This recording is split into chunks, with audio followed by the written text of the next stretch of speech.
This episode of Dorking Out is brought to you by the Macmillan Toy Company. Playtime is our specialty. And the letter M. M is for M-I-C-K-E-Y.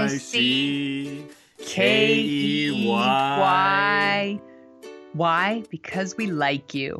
Except for you, Gary. Damn it, Gary. I hate you so much. I hope you die in a ditch, but I don't want to get the ditch dirty. M-O-U-S-E.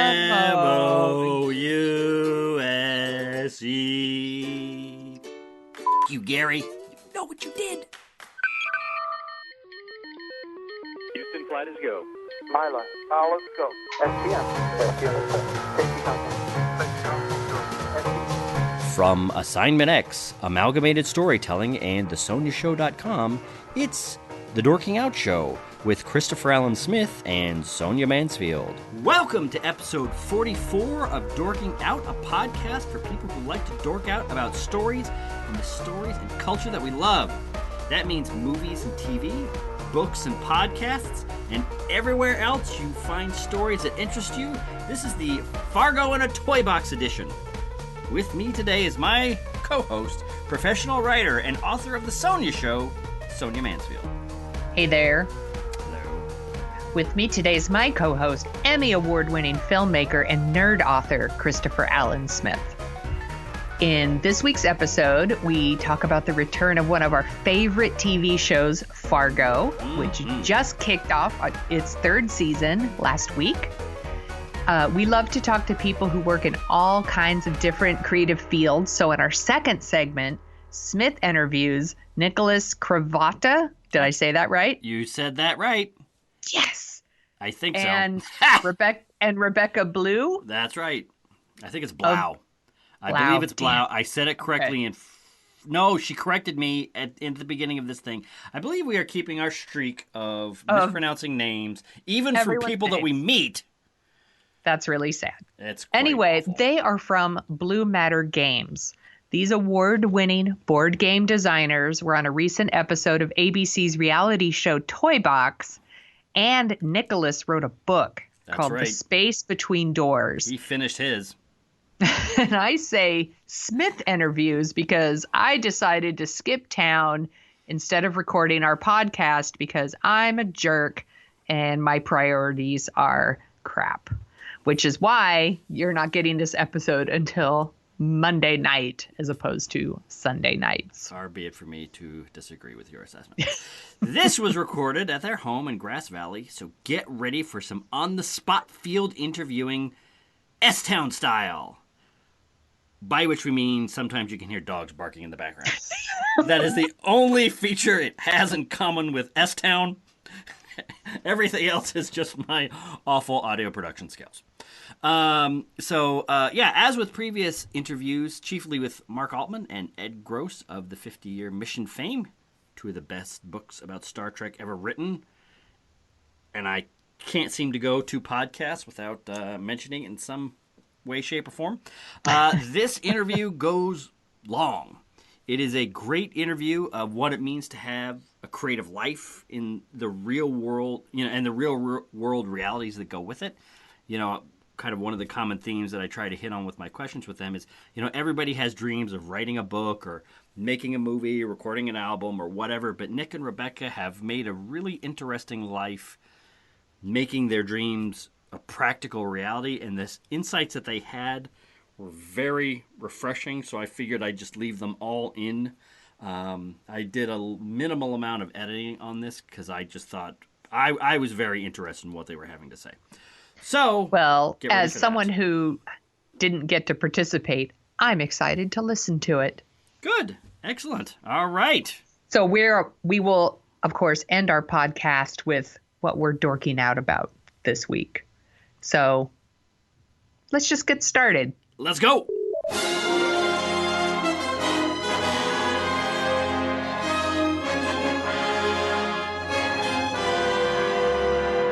Topic 1. Fargo Season 3. Is it the best show on TV? Probably. Probably. Season 3 of Fargo premiered last week on FX. Seasons 1 and 2 of Fargo were probably my favorite shows on TV when they aired. I think they are practically perfect with super sharp scripts and stellar performances. So I am so pleased to say that season 3 is off to a very promising start. Created by Noah Hawley and starring Ewan McGregor, Carrie Coon, Mary Elizabeth Winstead, and David Thewlis. Thewlis, thank you. Season 3 takes place in 2010. That's the closest the series has come to present day so far, I believe. I believe you're right. I don't want to give too much away about the story, but I will say that Ewan McGregor plays a dual role as brothers. The older brother, Emmett Stussy, runs a property business, and his brother Ray is a parole officer who is dating one of his parolees. And there's a case of mistaken identity, there's rare stamps, and bridge playing, all in the first episode. That's right. It's always a good sign when the parole officer dates. It never goes Never. badly. I don't think I've ever seen a movie where that happens. One of the things I loved about seasons 1 and 2 is how much I care about the characters. And by the end of season 3's first episode, I was already very invested in these characters. And I'm really excited to see the second episode. I think McGregor's performance as Ray is the most like William H. Macy-like performance from the Fargo movie. Like, to me, there's just some stuff in there where I was like, oh, that just totally reminds me of Jerry Lundegaard. Right. And then I think Carrie Coon is also probably the closest thing to a Marge Gunderson so far for me. Wow, that having watched episode or season 1 again. You don't think Ray seems like so desperate? He does, but Lester. And that's how. Yeah, Lester's pretty desperate. Yeah, Lester from season 1 just. I think he might even be more desperate than Jerry Lundegaard, William H. Macy's character. But that's just me. Let's see. So. Martin Freeman playing Lester and Allison Tolman. So now we've updated you for the cast list of season 1. You know, it's funny you did that because I did want to say, like, one of the other things I loved about the first 2 seasons is like how much I love those characters, and those seasons, they are perfect little stories from like beginning to end. Yeah. And you don't necessarily need to do more episodes with those characters, but because you like them so much, it's kind of a bummer that we don't get to see them again. Well, I agree with you. Something I suspect we're going to be seeing Allison Tolman's character in this. I just have a feeling that they're going to. You think she'll be in this? I think she will because she's the chief of police.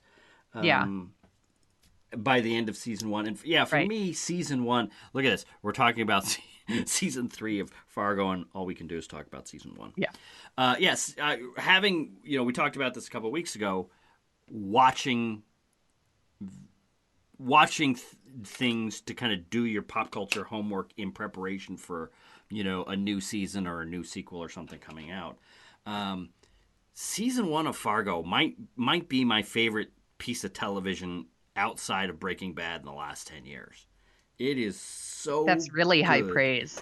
And it is so good. It is. And watching Allison Tolman's character, because there's a lot of things. I think what's a little bit irritating is there's been a lot of kind of talk about feminism and female empowerment, and usually it ends up with somebody like Beyonce who's got $1 million and looks like $1 million talking about this. When it's actually Allison Tolman's character is like, this is what real kind of battle for equality, the real battle for a woman who's as good or better than the men around her. And if she were a man, she would be getting, she'd be chief of police by the second episode.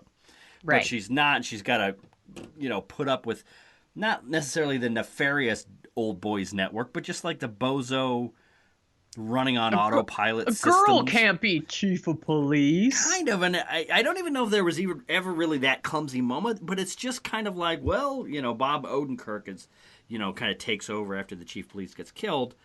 even though she's kind of been tapped. Right. And it's just like, that's how dumb things in a small town get put together. And it takes a ridiculous amount of spectacular police work by her to get through the dunderheads to say, hey, you know what? Maybe Bob Odenkirk's character's not the best. But, the way that we're talking about it now is a little bit hyperbolic and a little bit, gets kind of into identity politics or whatever. But the way it's done in the show is so subtle and realistic and touching and true that, when I almost want to, get whenever some guy is ranting about whatever, I want to say this is, forget all the dime store feminism. Watch this season, and this is what it really is.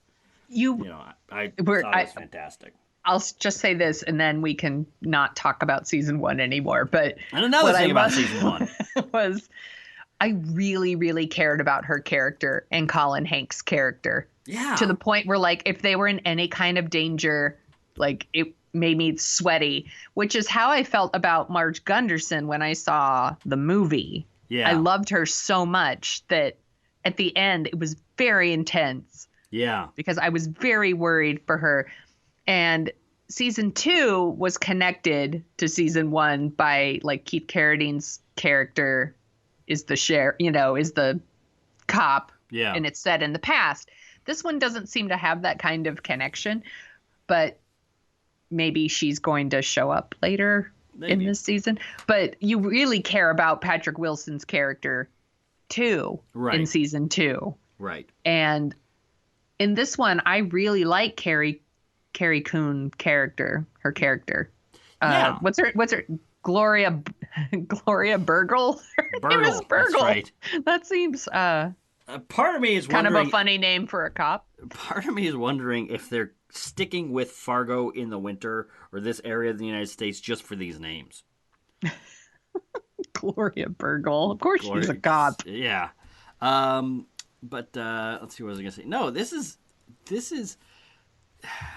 what did you think of season 3, Smith? I liked it. I really did like it, but it didn't kind of blow me away. But I think one of the things about kind of prestige television and what Noah Hawley, the writer, kind of executive producer of these, has done is the first 2 seasons are so good that I am fine with a slow burn. I think maybe the older I get, I'm fine with an episode or 2 or 3 that are kind of slow and setting things up. Even though this did have its own weird, quirky little moments of dark humor and funny character interaction. I really liked it, but I haven't flipped out for it. But I'm confident that things are going to do the slow burn, and then the ultimate impact of the 10 episodes, I suspect I'll be really happy with. Yeah, we've talked a lot about the idea of you're in good hands. Yes. I think, we're in very good hands here, that you can be confident and sit back and, enjoy the slow burn. Yeah. I do think, and this is something that I was listening to the Ringer podcast, the Watch, where they talk about stuff, and they were talking about, they were not quite as high on as us, I don't think, but they were saying that we're starting to see the seams in how they put this show together. There's the well-meaning, ethical, smart cop figure. There's the bumbling, desperate, up against the wall, kind of small town bozo. There's the kind of psycho, very competent, very sinister, mysterious bad guy. Right. Who in this case was, by David Thewlis, who it's not exactly clear. He plays a character that is lent, I think Emmett Stuckey's, Stussey's company some money, and now they're trying to pay the money back because they've made it through some hard times. but he doesn't want money back. He's kind of like bought into the company. Yeah, he's like, I'm an investor. Yeah, exactly. Which I think is kind of funny. I think part of I do like it, but I'm suspecting that if this same pattern is kind of repeated in season 4, that I'll be a little frustrated. Right. Because it's so... The thing that I liked about the first season of Fargo is it took the tone and almost the point of view of the Coen brothers' 96 Fargo movie and expanded it out into 10 episodes, but it also touched on a lot of the Fargo, or a lot of the Coen brothers' different things. There's scene callbacks, line callbacks, situation callbacks to all of their movies. There's a lot of No Country for Old Men references. There's a lot of... I don't think I've seen any Hudsucker Proxy references, actually, until this season. There's a lot of people who love the Coen brothers. There's a lot to pick up on. Yeah. And I almost wish that they would stop with the, North Dakota, South Dakota, middle of winter setting with these, and almost do like I'm fine with it. I'm fine with it, but it's kind of like, why don't they do, like middle of summer kind of thing? I'm all. If you say move it to L.A. or New York, I'm gonna reach through there and slap you. No. But if it would be great if they You took know what? a little bit. Have of they a different thought about stance. putting it in like a hospital in Chicago? That's right. That's right. On television, Chicago's got 75 hospitals. Yes. But yeah. So I like it, and this is kind of another one of the criticisms that's been popping up is that the format, like a formatted genre television show, like a cop show, we have these same exact characters in the same exact place doing the same exact thing week after week after week. And that's, for some people, that's where the comfort of watching a series comes from. I'm hanging out with the same characters, basically in the same place week after week after week. We're kind of hanging out with the same tone and the same, overall vibe and examination of a world where the distance between the quirky neighbor across the street and a true crazy psychopath is much shorter than I think most people suspect. It's not the most original of observations in pop culture, but the way that they do it here and the way that they examine these characters and the weird little motivations and what people do when they're desperate for money or when they feel like they're either under threat or if their dreams, if their dreams come true if they only shove this one person 2 feet in front of a car kind of Yeah, thing. I mean, that was the whole, like, kind of thesis of Fargo was, like, all the desperate things everybody was doing for just a little bit of money. Right. And I think that all of these seasons tied back into that. Absolutely. Do you find yourself maybe not getting a little tired of it, but are you... It's almost like we've seen it twice, and it could just be that I've watched the 2 seasons recently and started watching this, and I think you kind of watched them kind of back to back, so I did. Maybe yeah. you're definitely seeing a pattern, whereas I'm not going to maybe notice so much because I'm watching them when they air.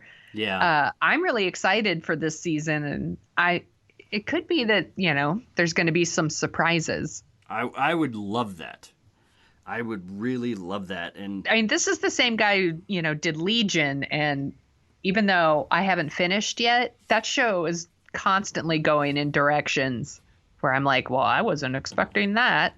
I'll have to trust you. Everybody keeps talking about it. I hear you. But I just couldn't keep going with that I'm show. just wondering, will he take kind of maybe some of the things he's learned from Legion and apply it to Fargo and maybe take it in a different direction that we are not expecting? I hope so. I think because I think visually he has, like, yeah. There was some stuff in here where I was like, this is visually different than the earlier seasons. That's true. I mean, that is one of the things that I noticed. I think I mentioned this when we talked about our doing pop culture homework podcast, but maybe I didn't. Is television now is so good. These shows, at least, are working at such a high level of cinematography and writing that I think the 2 seasons of Fargo are better than the movie. If you were to watch, the 2 seasons of Fargo and the movie, don't quote me on this. Well, you know what? Quote me on this. I think the movie would actually be the weakest link. I love the movie. It is my favorite. Exactly. No, and that is exactly my point. Is I love the movie too. The movie What's your favorite? Still is spectacular. But What's your favorite Coen Brothers? I really like True Grit a lot. Yeah, that's a good one too. True Grit, I think, might be it, because Haley Stanfield's performance in there, it's so good. And there's, we were talking. I was kind of going off on feminism earlier, and like an interesting portrayal of feminism. And that's another one where she's not the stereotypical "I'm a kick-ass woman because I literally kick ass and beat people up" kind of way. Right. She was like super strong, super on point, super sophisticated. And when she was negotiating with that horse trader, just grinding this old man down with her logic and seriousness. It was, oh God, I love that. Oh, it was so much fun to watch. Sorry to get off topic. That's right. Back to topic. Yeah. I love season 1 and 2 of this show, but I think Fargo the movie is practically a perfect movie. It is. So, no, I agree, and that's what I think is so spectacular. Is it's a nearly perfect movie, and yeah, it won Best Picture if I remember correctly. No, it didn't. It didn't? No. What won Best Picture that year? I'm gonna look it up for you. Oh, you could tell me that I'm wrong, but you got to look up. No, I think it was cool. All was right, it The English Patient? No. Oh shoot, I think that might be it. Before I even look it up, I'm going to tell you I think it was English Patient. But I'm going to look it up. I was about to make fun of you for getting it wrong, and then I think you pulled the correct answer out of thin air. Or perhaps I should give you some credit and say you pulled it out of your brain. Yeah. But I won't. I am, by the way, I'm right. No. It was The English Patient. Listeners, you know how much it pains me to say this. But apparently Sonia was right. Yes. I agree. So I guess that is a long, rambling way of saying that there's a lot of stuff on TV that's worth watching. There's a lot of interesting, dramatic stories being told now. This is kind of probably the most talked to death topic we have on Dorking Out. Are you going to keep watching? Oh, definitely. Okay. Oh, yeah, definitely. Yeah, and Fargo is at the top of the list of shows that I recommend, and this one, I think, is right up there. What is your favorite Coen Brothers movie? Fargo. Fargo is my favorite. You know what I bet? You know what I bet just happened here? I bet you answered that 5 minutes ago, and I just talked right by it. And the listeners knew what you said. But I just yammered right on by. Good listening, Smith. Yeah. Par for the course. But what are you going to do? Then there's also, the Hudsucker. See, the thing about the Coen brothers, I think secretly, they might be my favorite filmmakers. And the reason they've made a lot of great movies. I love Oh Brother, Where Art Thou? Exactly. I think of Spielberg's my favorite movie True director. Grit, No Country for Old Men. Come on, these are awesome movies. The same people that made No Country for Old Men made Raising Arizona and Oh Brother, Where Art Thou? Yeah. And The Hudsucker Proxy. So it's like they're Alfred Hitchcock, Frank Capra, and I don't know, some guy that makes musicals all rolled into one. Some guy. I don't know. I don't have any big musical directors on immediate recall. So So yeah, is there anything else that you would like to say about Fargo season 3? No, I give it a very enthusiastic review. Yes. Watch it. All right, now we are on to topic 2 because we are determined to make this our first 2-hour podcast. Not really, but it might. I don't know. We'll see. Let's see how long it is when we finish off with our last segment. But first, here is our creative interview coming right at you. No more introduction is necessary because I have already recorded a fantastically long introduction explaining everything about our 2 guests. So here we go! Hey, want more dorking out? Yep. You can visit our website at dorkingoutshow.com. You can. And you can like us on Facebook or follow us on Twitter. On Twitter. Do you listen to us on iTunes? Yep. It's cool. It's cool. We won't tell anyone. Nope. Please, take a few minutes out of your busy day of pretending to work while you watch cat videos to give us a review on iTunes. Cat videos! For some reason, iTunes really cares about reviews, and it helps us attract more listeners, and you want us to have more listeners and be popular and cool, don't you? Yep. Of course you do. Yeah. And now, on with the show. Yeah. So today we are doing another of our creator interviews. As much fun as it is for Sonia and I to review and take pot shots from the sidelines of pop culture, we understand it is another thing entirely to try to build something from the ground up and present it to the world. That's why we're happy to welcome to the show Nick Cravotta. This is part of our long tradition of probably mispronouncing people's names. And Rebecca Bleau. Bleau. See, I did it twice. Like the color. You got mine. The streak stays alive. A veritable Jack and Jill of wildly creative endeavors. These are the brains behind Blue Matter Games, an award-winning game design firm in Grass Valley, California. Some of their better-known titles are Escape the Room, The Mystery at Stargazer Manor. That is not about Captain Picard. That is a very deep cut for you Star Trek The Next Generation fans. Afterwards, Pickwits, Lineup, and too many others to mention, but I will mention nevertheless Dezios. Is that right? Dezios, yeah. Acti. Acuity. And Where's Baby Bunny? Where is Baby Bunny? So, Rebecca is an award-winning artist when she's not designing games, and Nick is a science fiction author. He's just finished a book, The Space Between Doors, which we will be talking about in a little bit. But wait, can you please make this intro a little longer? And yes, I can. Recently, they have been on an episode of ABC's Toy Box. For the uninitiated, it's a competitive reality show, kind of along the lines of Shark Tank, but with Toy Box is different. What makes Toy Box different is that it's about toy makers and people with beating hearts and human emotions. We have a link in the show notes for you to watch their episode. We're not going to spoil it on this one, probably. So between the games and the books and the art and the TV appearances, there is a lot of creative life to cover. So we'll start off with wish fulfillment for our listening audience. One of the constant features of life in the reality show era is more than a few people have fantasies of being on a reality show. If I had a dime for every time I went somewhere and they said, oh, I'm so crazy, they should make a reality show about me, I wouldn't need my job or this podcast. But you guys have actually done it. So, Toy Box, it aired about a week ago as we record this. Mm-hmm. What was it like being on a reality show? Go ahead, Nick. Brutal.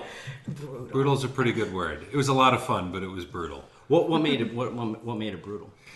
There was there were 2 filming days. One day where it was at our house. That was a whole day of filming, and that was a lot of fun. They took about an hour of footage, and then we had time in the studio. And the days in the studio were 16 hours, and you spend 12 hours in a stairwell waiting for your time to go.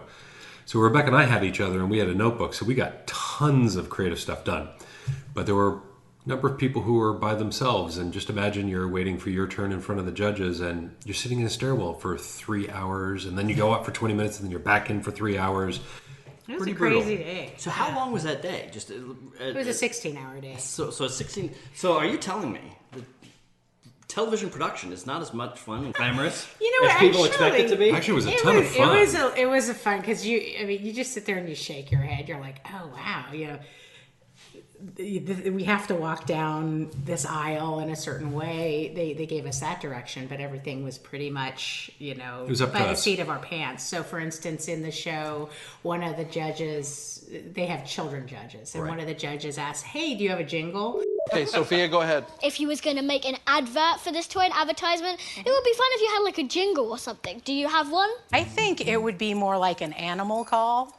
Like, Okay. Pinata backpack! And the kids just love that. And so it's, you have to take your opportunities for one, but also kind of, go with the flow. And that's part of the reality of pitching games is there'll be times when we're in the room and somebody asks a question on, there's just so many elements of a game to think about that we hadn't gotten to that one yet. It didn't pop up yet. Right.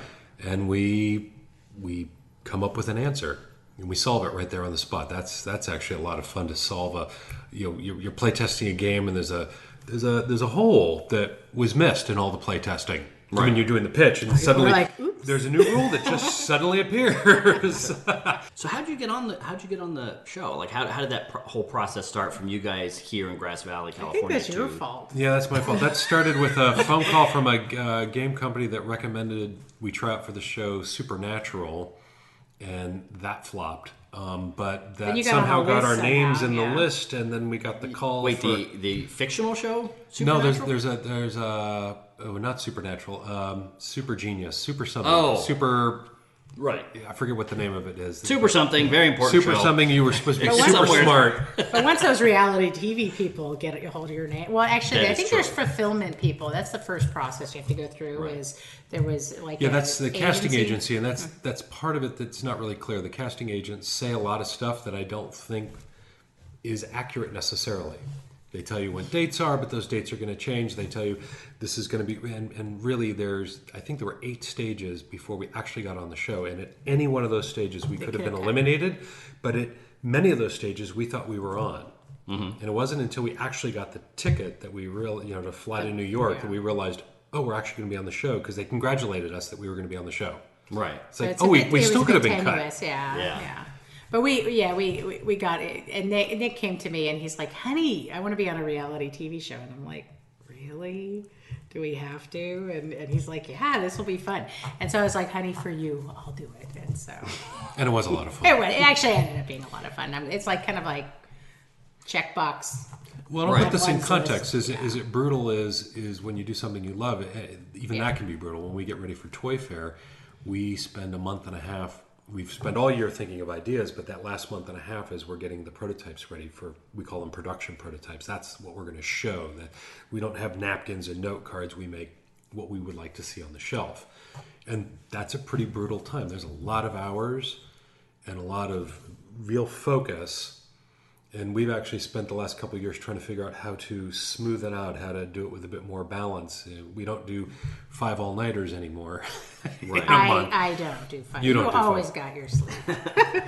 Well, and one of the I think the beauties of us going on the show, and what a lot of our friends who've seen the show, they're like, you guys looked really relaxed. And so it was actually for us going out. They have 2 stages of judges. Well, we've already pitched to so many game companies that it was like pitching to another game company, and we have nice relationships. So I don't think we had that like crazy nervousness. Right. And then the kid judges, it was just this kind of frolic, which was really fun. But so it was so nice to go and walk in our own shoes and be who we are.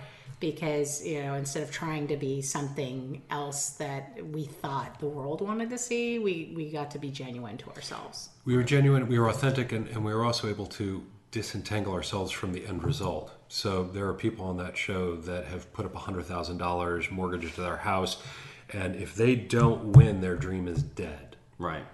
And so imagine walking in and that's your pressure. Whereas We're like, we just go and pitch it to the next company. We know that. Right. But these people don't know that they can keep going. And so Or they do, get desperate. but it's, Some do, some don't. It's another ladder to climb. So this was a big hope for a lot of people that went Right. on that show that, this is going to be my way to break in. Right. So fortunately, we were able to take that step years back. There's a great conference that really kind of started it all for us. It's in it's called Chi Tag in Chicago, and Mary Cousins has really developed a place for people who do want to get into the board game making and toy making, that she takes companies and helps introduce them to new game designers. It's actually TAGI, TAGI. That's the awards, right? The Well, Chi that's Tag the is conference. the So conference. Chi Tag is the toy show. Oh, okay. But it's attached to an inventors conference that And they do opens a amazing lot of job. doors. So there's the challenge when you invent that, how do you break in and start seeing the companies? And some of Right. the larger companies, I've heard the line, you can only meet me at this conference. Right. Unless you already know me. And that's the catch-22, is that how do you meet Hasbro? How do you meet Mattel? And how do you meet the small guys? There's only one conference like this. Wow. And it's And she for does a inventors. beautiful job. And, Going to a toy show, if you don't know Toy the people, fairs- you're not going to get an appointment at Toy Fair in Right. New York. They don't have time. They're already all booked. Right. With people they've already met. Right. And that's the catch-22, is how do you meet people? It's kind of like publishing a book. If you've never published a book, how do you get the publisher to look at your stuff? Oh, you need an agent, but how do you get the agent to look? And there's a lot of what I would call noise out in the world. Exactly. If they're getting 100 manuscripts a month, how does yours rise to the top? Right.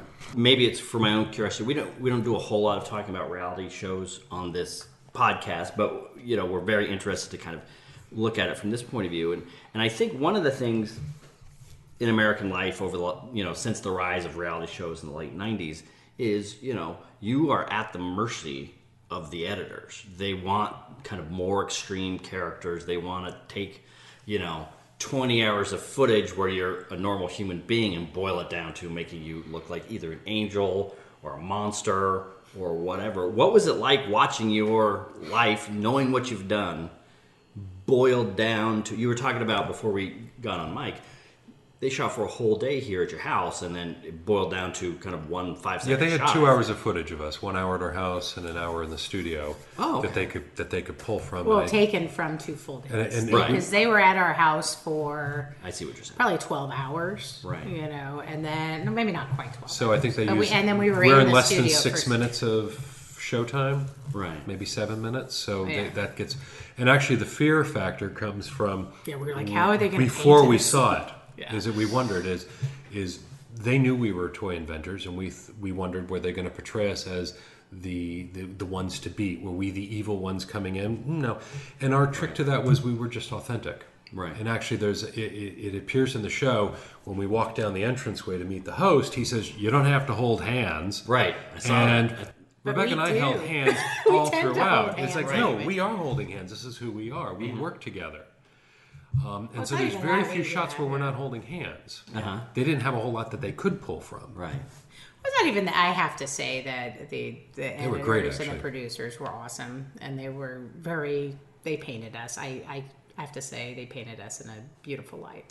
Yeah, we were. Able But to be, I also, on the other note, would have to say they would have had to work really hard to make us into evil demons, because Right. they would well, they could have. they would have had the footage. They could have shown confidence as cockiness. Exactly. And Yeah. but I think that there was an authenticity on our part that we were there to play, and we weren't assholes.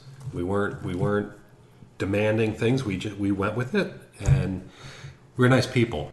Right. Yeah, no, that's something that I want. One of the reasons I want to have you on the show, but at the same time, I have done some editing for reality show sizzle reels, and one of the things that's taught me doing cuts and sending them off to production houses or networks or something is I'm never going anywhere near reality show camera, because I know how much can be tweaked. So here's and the twisted. here's the and trick: changed. is the worst thing we say is less compelling than the best thing we say. That's right.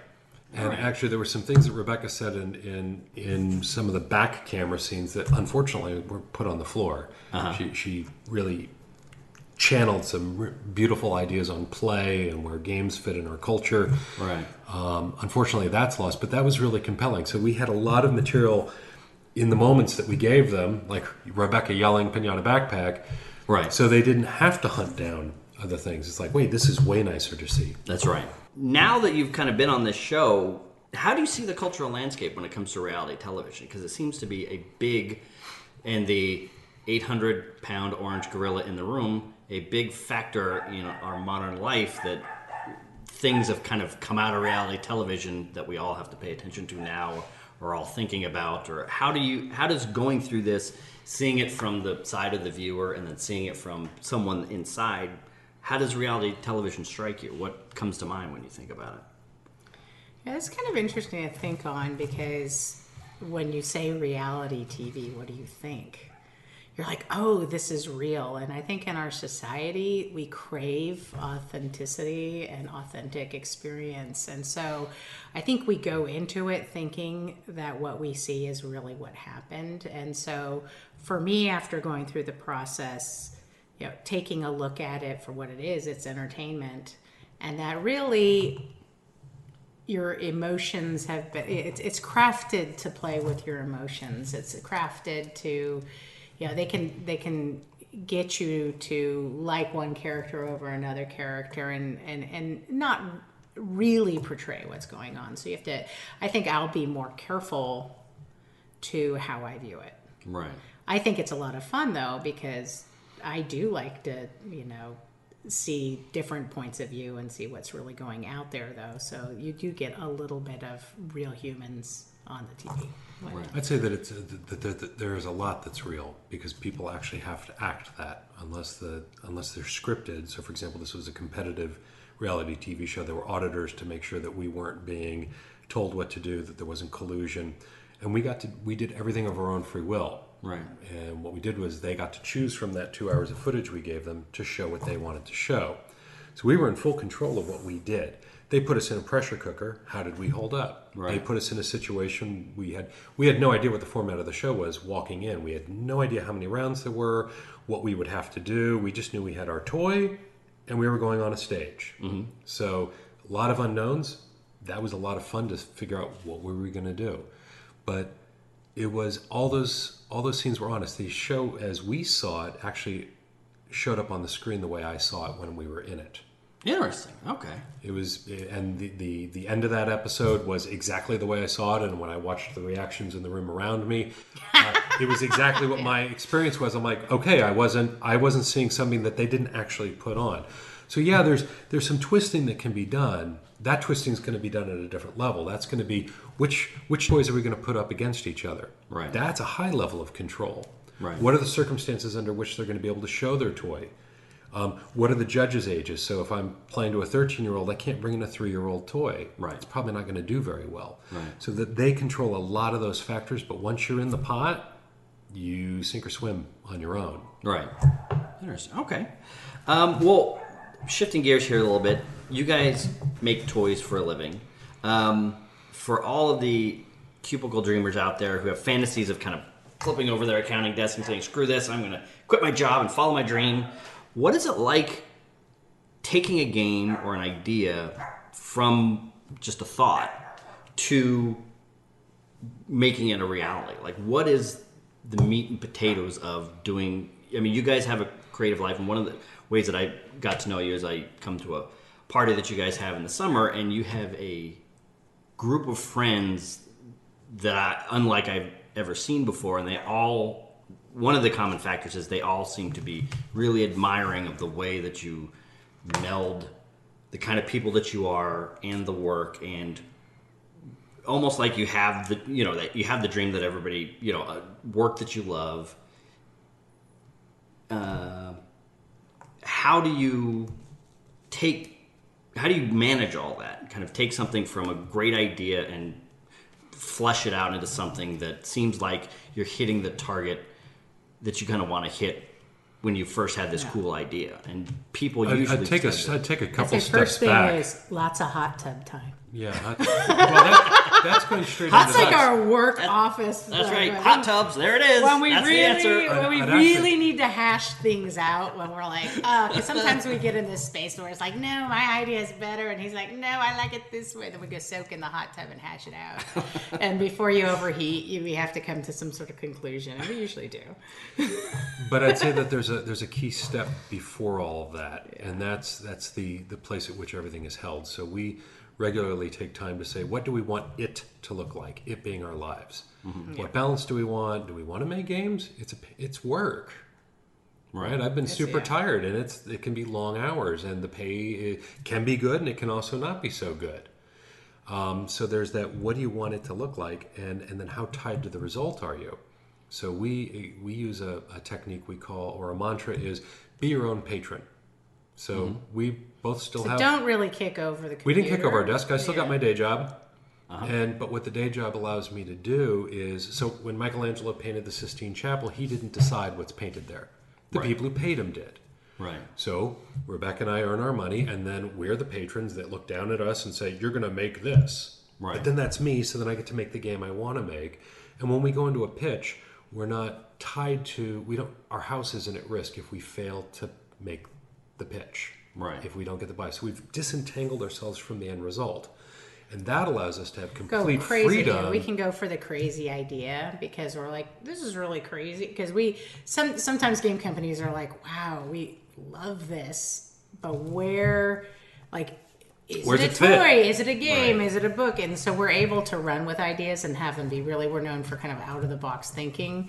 And because we're not so tied to, we need to make a party game because we know this company needs party games, we're able to separate from that so that we're able to kind of run with the ideas that really kind mean of something warm to us. Our hearts. And so there's a difference between making an idea that you think Mattel is going to buy and making an idea that you think is going to be beautiful to have in the world. Right. Two different approaches. And then there's another take. Here's another one of our mantras is...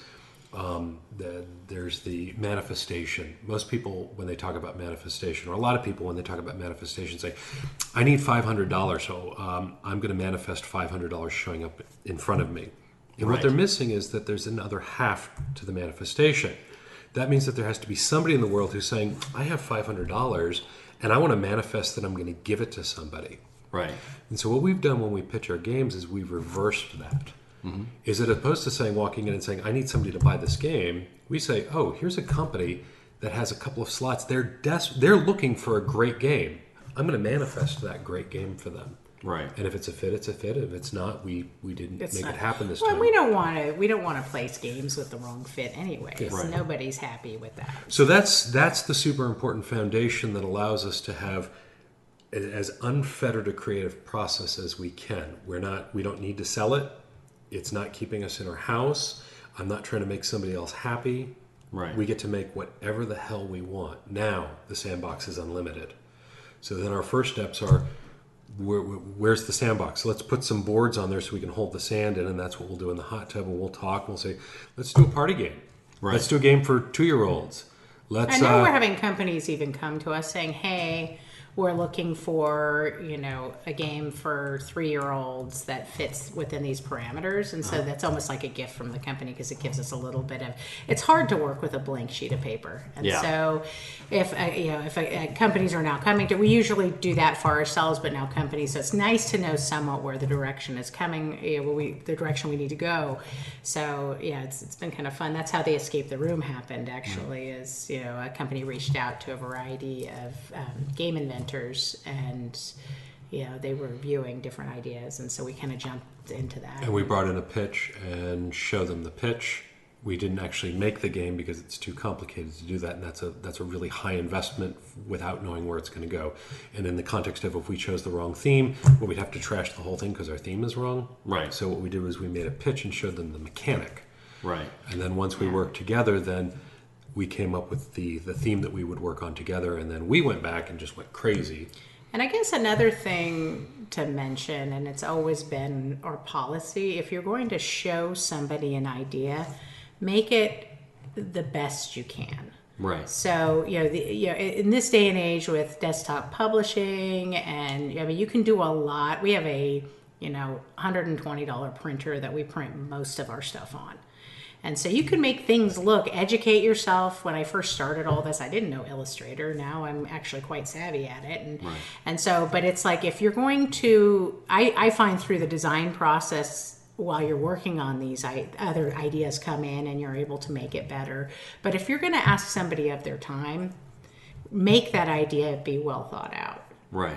And so we've always, and we're known for the high quality of our prototypes and that sort of thing. And our legal system says fair use is okay. So going to Google and downloading images and then using them in your prototype is a perfect way to show a look and a feel. We did a pirate game and got some... now it's Shutterstock. It's fun when you find new tools. I was like, wow. But that's now an expense that we take on, and each year that we've been doing this. You always learn and add to your toolbox as well. There's not just one way you can do something. But that would be the point, is that when we first started, it was pre-perforated squares of paper and stickers that I bought. That was our very first game I made with my son, and it involved stickers.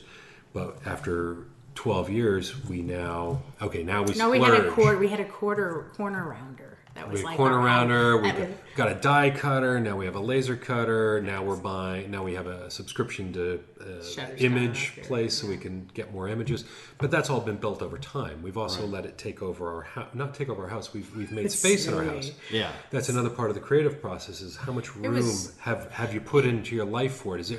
Are you crammed in one drawer of your desk, or do you not even have a drawer? Like, we started on the kitchen table. Right. And then you went out of town. It was kind of interesting. He went out of town, and I took what used to be the sewing room and like kids' craft room or whatever, and I created Blue Matter games. And it was a huge move, because it's like, here I am intentionally making space in our life for this to happen. And since that move, we've expanded out into other. Now we have a soft goods studio. We have our studio space where we lasered it. But it started all with that central core, and then has been pulling further and further out. And the name was there. It was that creation of space. The setting aside of a room was to say, this is something that's in our lives, and now there's a place where we can leave it out, or we can have an armoire that's filled with game parts, right? So that it's great when my 7-year-old can make a deck of cards and a whole game, and there's boards and paper and pieces and put together something, so that we can walk in and an idea can hit the table much more quickly than if we had to hunt all that stuff down. If you're waiting on Amazon to get your game pieces, that just slows you down, right? So what it sounds like is set things up in such a way that you can kind of follow what you want to do and be okay with it not succeeding. If you can walk into one of these meetings... Isn't that word success a funny one? What does succeed mean? What, that you sold it? Exactly. What, that's success? Or did it sell 1 million copies? Or did you make it and your friends liked it? Or what is success? Right. That's one of my demons is... Oh, he gets so wrapped up in that check that comes in, and it's used to. And then he's gotten beyond that when it first started, because he's like, oh, how much do we need to make so I can quit my day job? Right. And I was like, honey, it puts such a pressure on us. I was like, the pressure. I was like, we're not. That's like set aside in a different way, and then we can evaluate. Like, if we start, like, we're trying to figure out balance now, because we've become total workaholics in a way, and so. Well, that freedom also let us grow more. Is that the fact that the royalty checks don't have to pay the house meant that when we got a nice one, we said we want a laser cutter, right? And we buy the laser cutter. We actually do some traveling where we get creative with games, and that comes out of that money as well. We've set aside a certain amount of it to say, let's get out of the house, because if we're in the house, we're going to think about doing dishes, or the kids are going to be, or people are going to call. Let's go find a place where we can be secluded and just be creative. Right. And so we're putting the money there rather than trying to buy groceries. Right. Means we still have our day job. Yeah. Interesting. So part of it, I guess, is not putting yourself at the mercy of having to have it work. Giving yourself the control of being able to, I don't want to say walk away from it, but which I think is a counterintuitive. But you can walk away from it. Exactly. Which I think is a counterintuitive way, which I find very interesting about what you're saying. It's a counterintuitive way for, I think, what a lot of creators think. They think, I want to do this thing so I can go out there and get a book contract or make a movie or something. And all of those things usually turn into putting yourself at the mercy of other people. Well, actually, put yourself at your mercy. I want to share the idea of a flow. So I have a visualization of ideas that when I have an idea, I pull through a veil and there's this idea and it's a flow. Right. And the thing is, some ideas have a whole lot of momentum. And if you're hanging on to them, they're going to drag you through life. Right. It's like I got a good idea, and this good idea is if I want to keep it, I have to hang on to it. So like right now we're thinking about with our toy, do we do a Kickstarter? What do we do with that toy? Right. And I know that Kickstarter is one hell of a flow. Right. That's going to drag us somewhere. Now if we want to go there, that's great. But now if there's more and more flows that come in, they can tear you apart in different directions. And so there's that question of, well, what do we want it to look like? Yeah. It goes back to You know, we sell a game and now I need to make 200 puzzles for it. Is that going to be a joy or is that going to be a pain in my ass? Right. Well, it's also if you put yourself in a pressure cooker, you're just going to shut down. Right. And so, you know, It's not fun.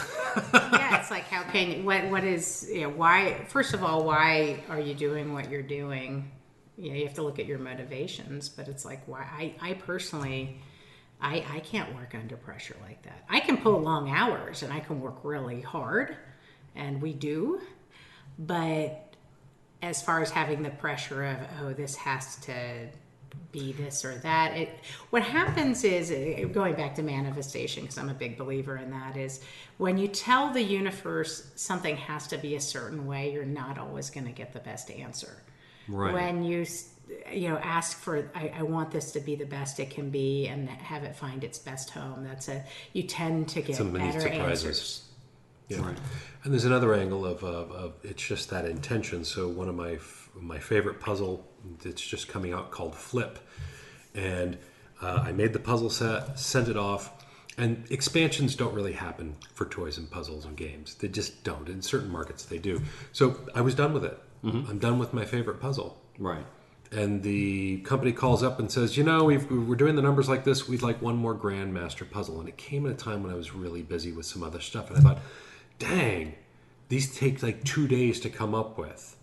And when am I going to fit this in? And it was a problem. And then I had the sudden flip of perspective of, this is my favorite puzzle. And I get to make one more. Right. How awesome. And the next day and a half was fabulous as I was just pushed everything aside and did my favorite thing right there. So it was a burden or it was a joy, and that's always a choice. So it sounds like a lot of the way that you guys make this possible for yourself is you're very careful about thinking about kind of how you think about this stuff. Oh, yeah. Mm-hmm. That's where it sounds like, I don't want to say that's where you put all of your energy, but it seems like it's an investment. If you have a firm foundation, that's why I pulled us back from the hot tub to say, wait, we're not tied to the result. Right. We're open to what can be. Right.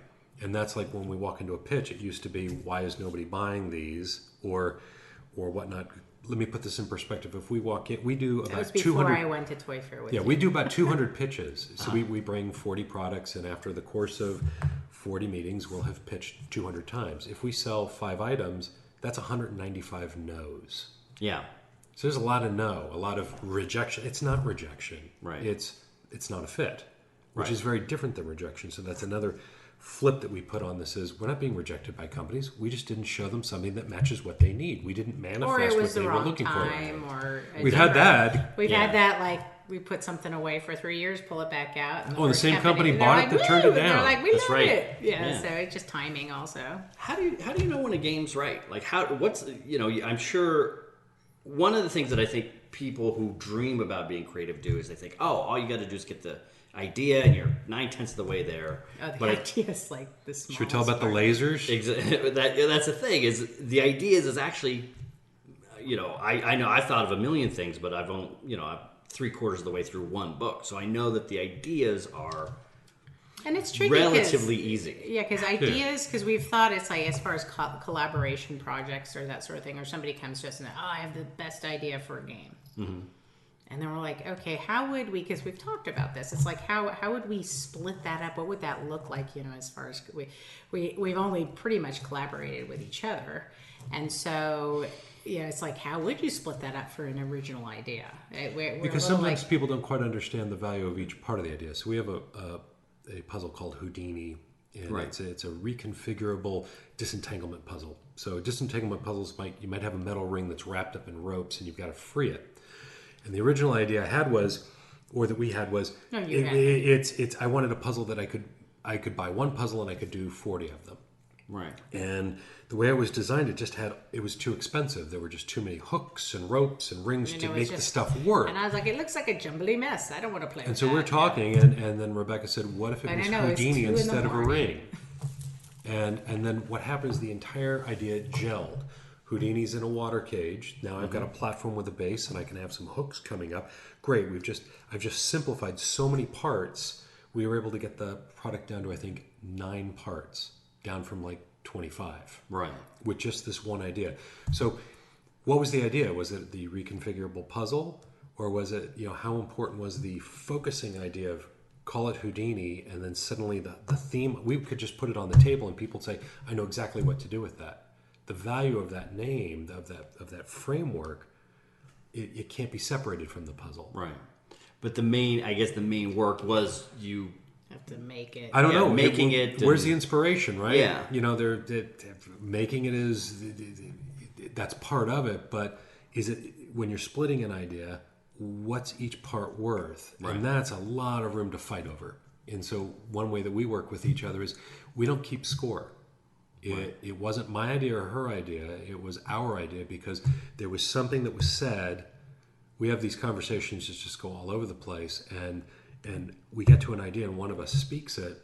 Was that my idea? Well, it was predicated from all this other stuff that came before.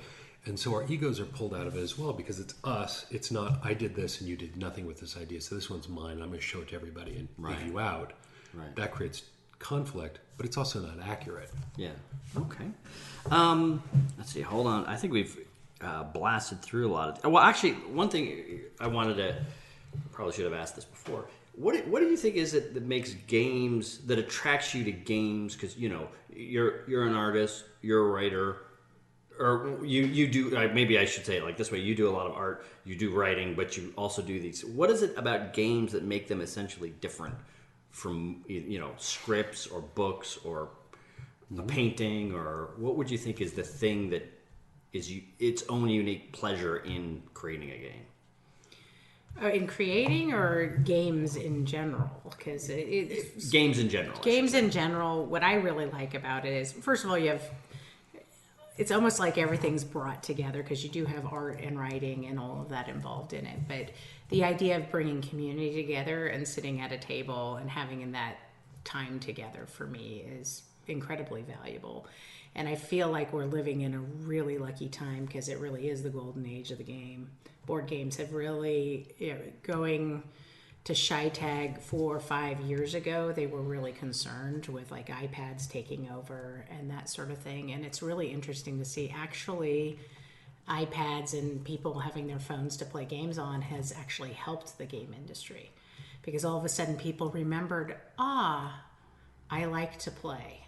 Right. And now I crave, human They're connection. They're playing by themselves and they'd rather play with somebody. And so now all of a sudden people are gathering around a table, and what a wonderful thing to sometimes put between out playing in the world. video poker at a casino, which is that's is its own what it is, experience. yeah.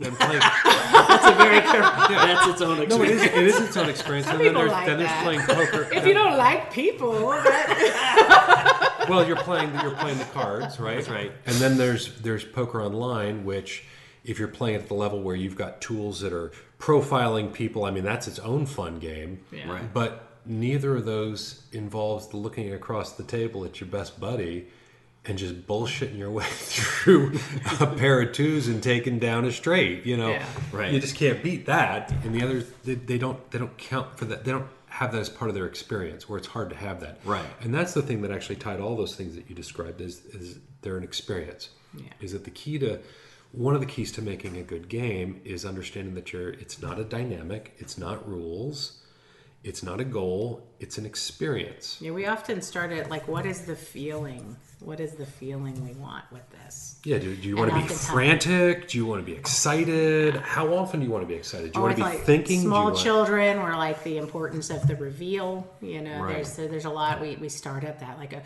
We may have an initial seed idea, like, oh, wouldn't it be cool if we had some game that had this, like, it was trains and did this, but then we always go back to, well, what is the feeling that we want from this? Right. Because sometimes you can like slip into too frustrating or too hard. Because a dynamic is just a dynamic. It can be interesting, but it's not why someone's going to work with that dynamic, a particular way to do a puzzle or a game, way a game works. It's how do I feel when I exercise that dynamic? And I think that's why party games and that sort of thing have also become very popular. You know, it's the people want to like sit and laugh around the table. Right. But then again, it's neat to see all these like hobby level, really strategy games of like really people are like, we want to think and we want to like sit with each other. Yeah, like Settlers of Catan has started that made that wedge into the mass market. And there are other games that are going to follow. And they're changing the way people think. The whole like popularity of cooperative games and that sort of thing. It's like people are, going, hey, we want to work together. And when you think of like competitive versus cooperative and the changes in the world, I mean, we can still be competitive. I have to say competitive is really fun. Oh, yeah. In our picnic that you've been to, yes. There's something fun about like, pulling the other person off the log or whatever. That's super fun. But then also to take these to come from a place where you're like, hey, let's all work together and see if we can solve this, be against this game and solve it is a lot of fun too. And there's wholly new genres like story games. Right. And then there's experiences like our Escape the Room, which you use it once, but you get a unique experience. And actually games are pretty cheap. Yeah. Like going to the movies with our family, last time we went, we're like, oh, that was a quick $100. Oh, yeah. Even with some of these crazy games out of Europe that are like $75, $100. Oh, and you can play them more than once. And you get like 6-8 hours of enjoyment at least out of them. So it is kind of an interesting... Yeah, the value proposition is definitely cool. there. Yeah. The Germans understand that. Yeah. And that's part of what a game brings too is you can make your own, but the game is put together with a feeling and a story and graphics and you can just buy it and play it. Right. An experience in a box. Yeah. I don't have to go and make my own deck. I mean, you can make your own tic-tac-toe game, but sometimes it's really fun to play with a nice set. And right. then, it's fun to play chess with. You can play chess with pencil and paper. Right. But gosh, there's something about holding a nice piece. And if you like chess, you might have a really special set. Right. Exactly. Okay. So in our prep, you mentioned some of the things that set your gaming work apart from what might be the kind of daydream fantasies of listeners.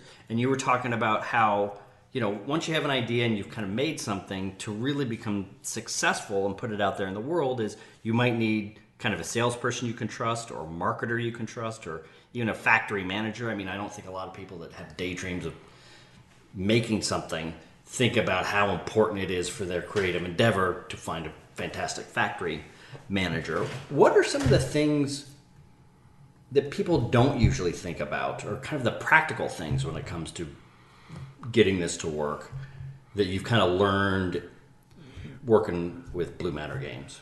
Well, I'd say there's two general paths. One is that you manufacture the game yourself, and one is that you go with a company and you license. Right. And briefly on going the manufacturing route, people say you'll make more money. Right. And that's true, but you also do the work of the factory, of the manufacturer. There's a whole lot of work. There's a reason that they get their cut. Right. Because there's a lot of work there. So if you want to start a game company, you're going to also be starting a distribution channel. You're going to be starting import if you go to China, or you're going to have to figure out how to do it in the States. But you still got to truck the stuff somewhere, and you still got to get it into stores. How are you going to do that? So there's a lot of work there. But also, even working with a company, there's a handoff, and that's where that trust aspect comes in. Do you trust a company to have the right people? Actually, I'm going to reverse that question. Most companies are successful. The problem that a lot of some inventors have is that they don't trust the company. Mm-hmm. So we've had games where they want to change the name of the game. In fact, most companies will change the game. That's the name and the artwork. So that's just coming out the door. If they're going to put up $200,000 to manufacture a game, they get to decide what the title is. Right. And they know their market. So your perfect little title just may go out. And we've had that happen. And digging in we have a friend of ours who was working on a building toy, and he dug his heels in so much that he never found a home for his product.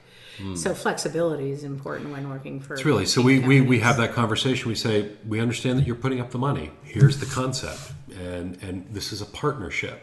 You understand your market. So like with our Escape the Room, that would have been, if we'd been in charge of it, it would have been a puzzler's Oh, it would have been so hard. It would have been really hard, Yeah. and we might have sold 1,000 units, Right? Because we would have had to sell it for $100, Right. and not make any money. Not that we're doing it for the money, and we might make that version someday. But at this point, working with another company that said we want to go mass market, and they understood who their customer was, and so they were able to. As a partner, it was fabulous. They brought the piece to the puzzle that made it accessible. Right. So working together, we trusted them. We had done other products with them. They trusted us, and a great product arrived. Something that can work. It's not just our perfect little vision that's got all these kinks in it. It doesn't work for anybody but us. Right. And it's more accessible that way. So it sounds like one of the themes running through all your answers is kind of a flexibility and I don't want to say trust in the world, but almost kind of like a one way or another, something interesting or something will not necessarily work out, but... Well, sometimes you have to watch out. We've had a company that 2 days before going to press changed 2 rules in a game. And it was one of our first games, and I didn't know any better. I picked the one I thought would be more devastating, and I fought, and I got that changed. But it turned out the rule that we left in broke the game. It broke it so badly, they had to reprint the instructions, open every box, and put new instructions in. They learned their lesson as well. And I learned mine, that I should have fought for both rules. Right. And I think that accepting through this, as far as flexibility goes, and accepting things will come up and things will happen. Probably early on, one of the best advice we got from Peggy Brown. She's like a very seasoned, wonderful game and toy inventor in the industry. And she's like, oh, you name it, it's happened to me. And she's like, but you just continue on and you continue on doing what you're going to do and you don't let it stop you. So we actually have a list of our, it's not our bucket list, it's our checklist. Yeah, we have a checklist. It includes things like, had a game ripped off. Just had that one checked off. And you're like, oh no. It has tough things and it has great ones like won Best Children's Game in Sweden. Wow, I didn't even know that was on our list. Okay. Actually, one of my favorites was founded in a thrift store. 'Cause that means enough of them got out there that, somebody donated. That people are starting to give them over to thrift stores. And that's something that people you can take it in a positive way or a negative way. If you take it that a thrift store is a negative thing, that someone didn't like your game, it's all... there's lots of things in thrift stores that meant that there was so much that you found it. Some of my favorite things come from thrift stores. Yeah, right. So anyway, do you want to tell the story of somebody ripping off your game, or is that a new thing? Well, the thing it just happens. Yeah. It's going to happen in an industry where you put yourself out there, right. and there's way more positive stories about working with a company that made a change in a game that really helped it because they're smart too. Right. And they know their business. And sometimes you think you have the most original idea out there, and then had that one. Yeah, I walked into Hasbro, and I had the next Rubik's Cube. She's so excited. I'm so excited, couldn't sleep. Was wondering what we were going to do with all the fame. And as I pulled it out of my bag and I'm bringing it down to the table, Mike Gray says, "I have one of those in my basement." And I'm like, "Wow." And there's no way, a lot of this stuff... I looked on the internet, I couldn't find it, but once I knew what its name was, then I found it. Or we had another one. We had something different, but it had been something that had been around. The company was going to go for, and then they sent us like same name and everything that they found on the internet. But it was already existed. It already exists. Well, kind of, but it was enough alike, and it was over in like England, and it didn't show up on our searches. So it's like, but then you have to go, slightly embarrassing. But you kind of move forward too, and they're just and you think you have something sold, and then something like that happens as well. And you just go with the flow. Like I said, flexibility again. Right. Yeah, and there's also the checklist item of, look, that game just came out. We had that like 8 years ago, but we had all these other ones move in front of it, and it's like, okay, let that one go. Right. We missed our window. You can't pursue every single idea. We have notebooks full of ideas. Exactly. Well, yeah. I wish I could remember. One of these days, I got to go back and look at it. There's a concept in copyright law, which is essentially people independently think of the same thing. I think a lot of creators, or especially creators that haven't gotten to your level or haven't really lived the life of creating stuff for a long time, have the idea that, if I have the idea, it's unique and no one's ever had this. Chances are a lot of other people have had the idea, and it's only the ones that have kind of done all the steps of putting it out there in the world that we even And know even then, we were at Toy Fair this Right. year, and how many water flipping bottle games? We saw were there? 6, and then there were 8 Exactly. versions of the mouth guard game. Exactly. Yeah, and so something hits, and companies are like, we're going to bring this out, and so it's an interesting thing where it's. But I would so encourage you that- can sell an idea, and it's like a still- zeitgeist kind of thing. Like there's something out there where 3 different, no one's ever thought of this idea before, and then in the space of 6 months, Bam. 5 people think of it independently, and But like in something like a book, or a book is so big that even if 2 people had the same idea, they're going to execute it differently. Exactly. A game is a little bit more.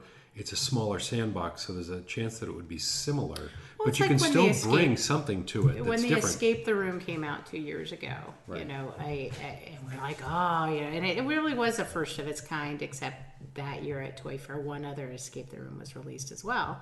You know, Escape the Room in a box. But the beautiful thing on that is because they were so different and how they were put together, and it's now created a new shelf in the toy stores. Right. That now there's about 5 or 6 on the market now, and so there's it's 6 you actually can buy. created a genre, so that it's not always bad that there's like similar ideas out there, because sometimes they're genre makers, which is actually a cool thing. Yeah, when there's enough room to differentiate Yeah. with what it could be different. And sometimes it's just that simple difference that makes a game work now rather than before. People say, I had that idea, and you're like, but did you have that little tiny part, you know, the Houdini, or what we call the lasers? Did you have the lasers in there? right.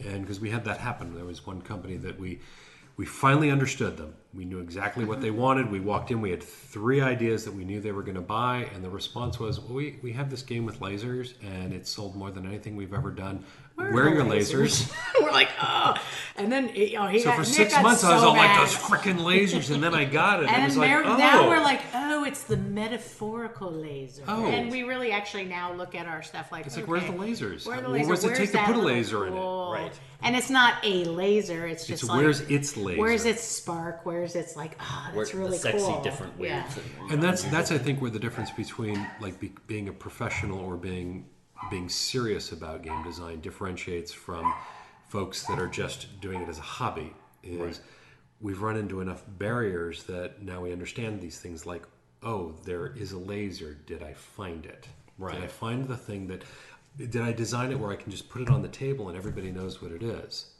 Well, no, it's a really good idea. I can explain it. Well, I didn't come in the box. Right. But is there a way that I could just make a couple of shifts that just bring all the magic right to the surface? Right. Yeah. It's interesting because kind of one of the things that you're saying here reminds me of that it sounds as though there's something like that at the top of every industry. Is like sometimes you go and you pitch a show and it's like, oh, well, monkeys are real big now. Where's your monkeys?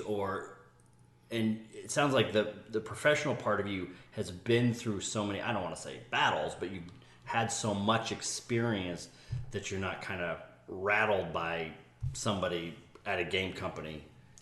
Well, here's the Giving you truth, is that something. we used to keep folders on companies until I realized that companies change pretty much every 3 years. Right. And it's a huge change. Their product line changes, their direction changes. So what gutter notes from 3 years ago, I'm designing a game for a company that's 3 years old that doesn't exist anymore. Right.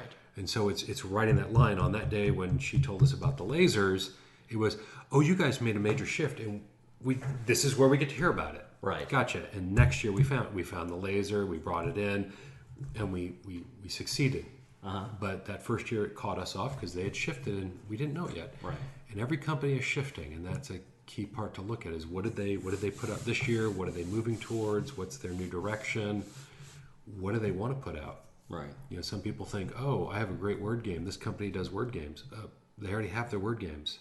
Right. There's no room for any more. And something you also, when you're showing your idea around, is just because one company doesn't like an aspect of your game. Yep.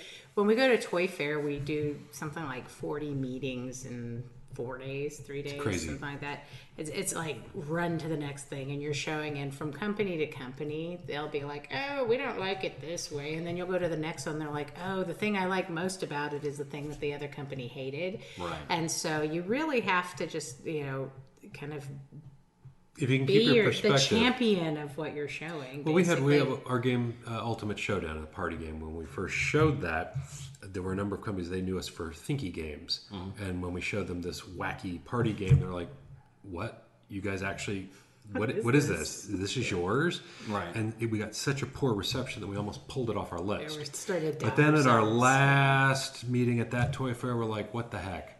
And we Right. pulled it out and we showed it to R&R, Frank at R&R, Frank. and Oh, Frank he's a looked at it, cracker. and 5 minutes in he said, love it, sold. And that's Really? actually, that was our first game First that game we we- sold at Toy on Fair. site. Normally they No take it in kidding. for evaluation, but that was our first one that was bought at the table. Yeah. Now we're going to shift, because you guys do so much stuff. I'm going to shift gears again to writing. So let's get into Space Between Doors. Originally, when we scheduled this interview, I was thinking it would be about the book, but since then, I think you've evolved, or maybe my perception of when I heard about your book in December is a little different than the reality. I think you were planning on doing some self-publishing, and actually, you know what? Tell us a little bit about the book first. All right, so In the Space Between Doors works with the premise that year is, I think it's 2017. No, 20... I think it's 2032. Yeah, 2022. I forget the year. It's amazing what you forget about your own book. Well, no, things change when you move it through time, depending on the edit. Imagine that we have transdimensional technology. That's the ability to connect any two doors in the world. So I can walk through a door in my bedroom, and I could be at my parents' house, or I could be in Hong Kong, or I could go to the moon. As long as you can get somewhere and build one door, you can connect it to any other door that you've built. So that's the underlying technology. And a good part of the story is about how would this change our lives. The plot of the book is there's a woman, Karen, who accidentally falls between two doors and discovers an alternate Earth that doesn't have any people. And so she gets embroiled in a legal battle over who owns the patent to go between worlds, right, and exploit this other world. And there's more to the story than that, but that's the basic gist of it. Okay. So because I think, and one of the reasons I was so interested in this is, and wanted to bring you on the show to talk about this, is I think we live in an era now where if you make videos, you can put stuff on YouTube. If you write, you can put stuff on Amazon, and you kind of do your own thing. And I think, so the question becomes, there's a lot more freedom to create, but then the path to kind of your creative bliss might be, there are a lot more paths open, but it's also kind of almost like we live in a fog of which direction do you go. And were you thinking about self-publishing, or were you thinking about, I think when we talked last week, you're leaning now a little bit more towards going with a traditional publisher, or kind of what's your story I go there? back, and it's not going back and forth. I'm still, it's interesting, there's paralysis in decision making. And it's tricky. I think I'm part of the generation of writers that there's a huge transition. Right. So my daughter has written some fan fiction. The old days, in the 80s, you'd make 100 photocopies, and they would be put with a couple of other people's, and that'd be a fan magazine. Right. She used Wattpad, and I think she's just about to top 300,000 reads. Holy smokes. She's 15, so she sees the world in a very different way, understands how to reach out and connect. We joke that she's had more people read her books than I've had read mine. But there's a truth to it. Right. There's an openness she has. It's tricky. I understand some of the legality of self-publishing is that if I self-publish a book, unless it does really well, I've killed it. No publisher will ever pick it up. Mm-hmm. So there's some choices there, and it's more than just that. There's what's the level of promotion? Do I want to start a publishing house?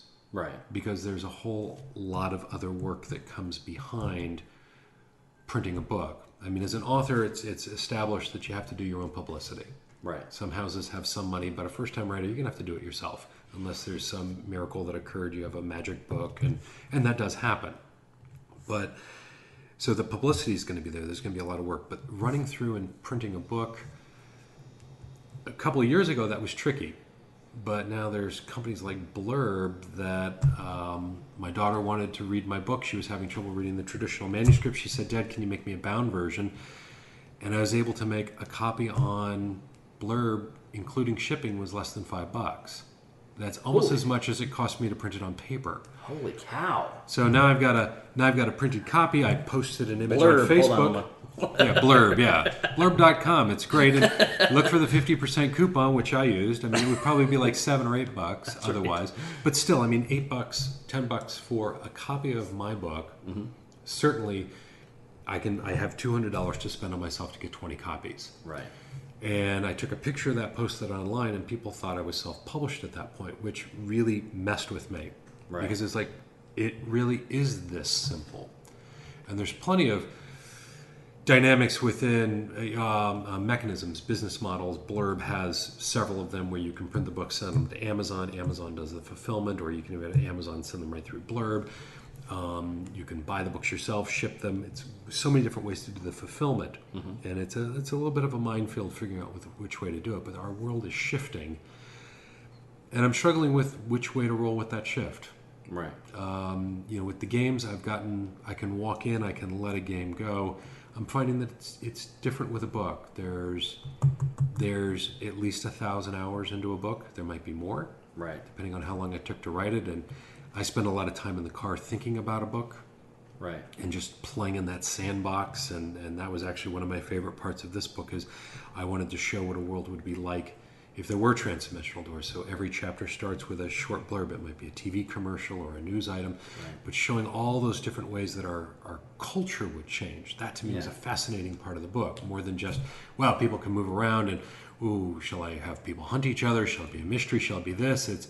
No, I want to see how people think differently and what does that change in the way that we face the world and we live within that world. Yeah.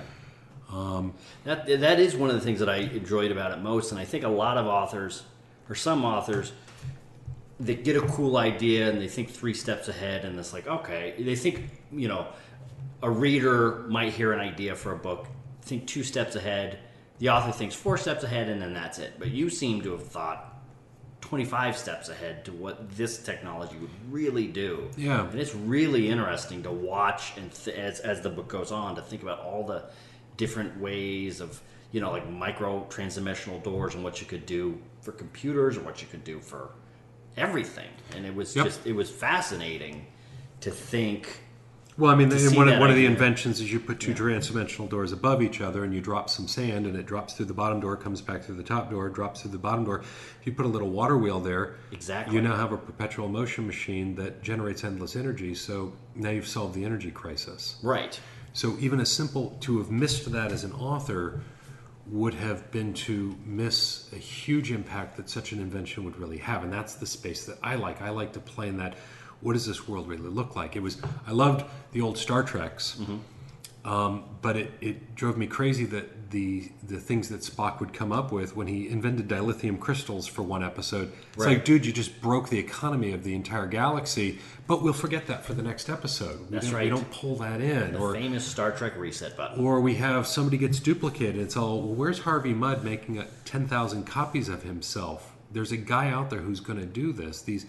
I want to see the ideas pushed because in our world, the internet came up and it wasn't just governments talking to each other or people in companies. It turned into what we can do Instagram. Kids can send pictures to each other. Who envisioned that? Yeah. But that's how the technology gets pushed. We push these things. Right. And that's what I love in the writing space is let's push it to that edge. Right. And just play in a space of, how would our world break and get better and get worse? Right. So you put this copy out in December, and one of the things that we're very interested in the show is just the whole process of working with an idea and putting the details and putting the little finishing. It might seem like a small detail that kind of changes something, either in games or in books or in movies. Little details or little things can have big effects in terms of how an audience enjoys something or takes something in. What have you've gotten feedback for this book? Kind of what are some of the things that you're thinking about doing, or what's your process, I guess, from here on out? Because I think it's an almost 400-page book.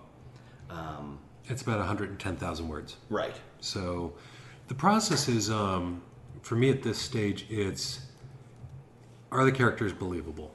Mm-hmm. I have enough. There's a term that I use. It's called discernment. And discernment is the ability to tell whether an idea works or not. So we use a lot of that in the game making, is we'll have an idea and very quickly we'll discern whether this is an idea that's going to be fun, whether it's going to be possible. There's a whole bunch of different angles before we put a lot of work into it, before we make a prototype, before we play test it, because that could be 100 hours. Right. We need the discernment. So the story I believe in. I'm not looking to change the story. That's one thing I've learned as a writer. I've written a lot of books and haven't published them yet, and that's one of the things I'm overcoming. That's one of my shadows I'm working on. Whatever reason's holding me back. I know exactly what you're talking about. Yeah, it's a tricky one. I can do it with games, but the book, I have this block. I'm still trying to figure out what that is. But so I know what story I want to write.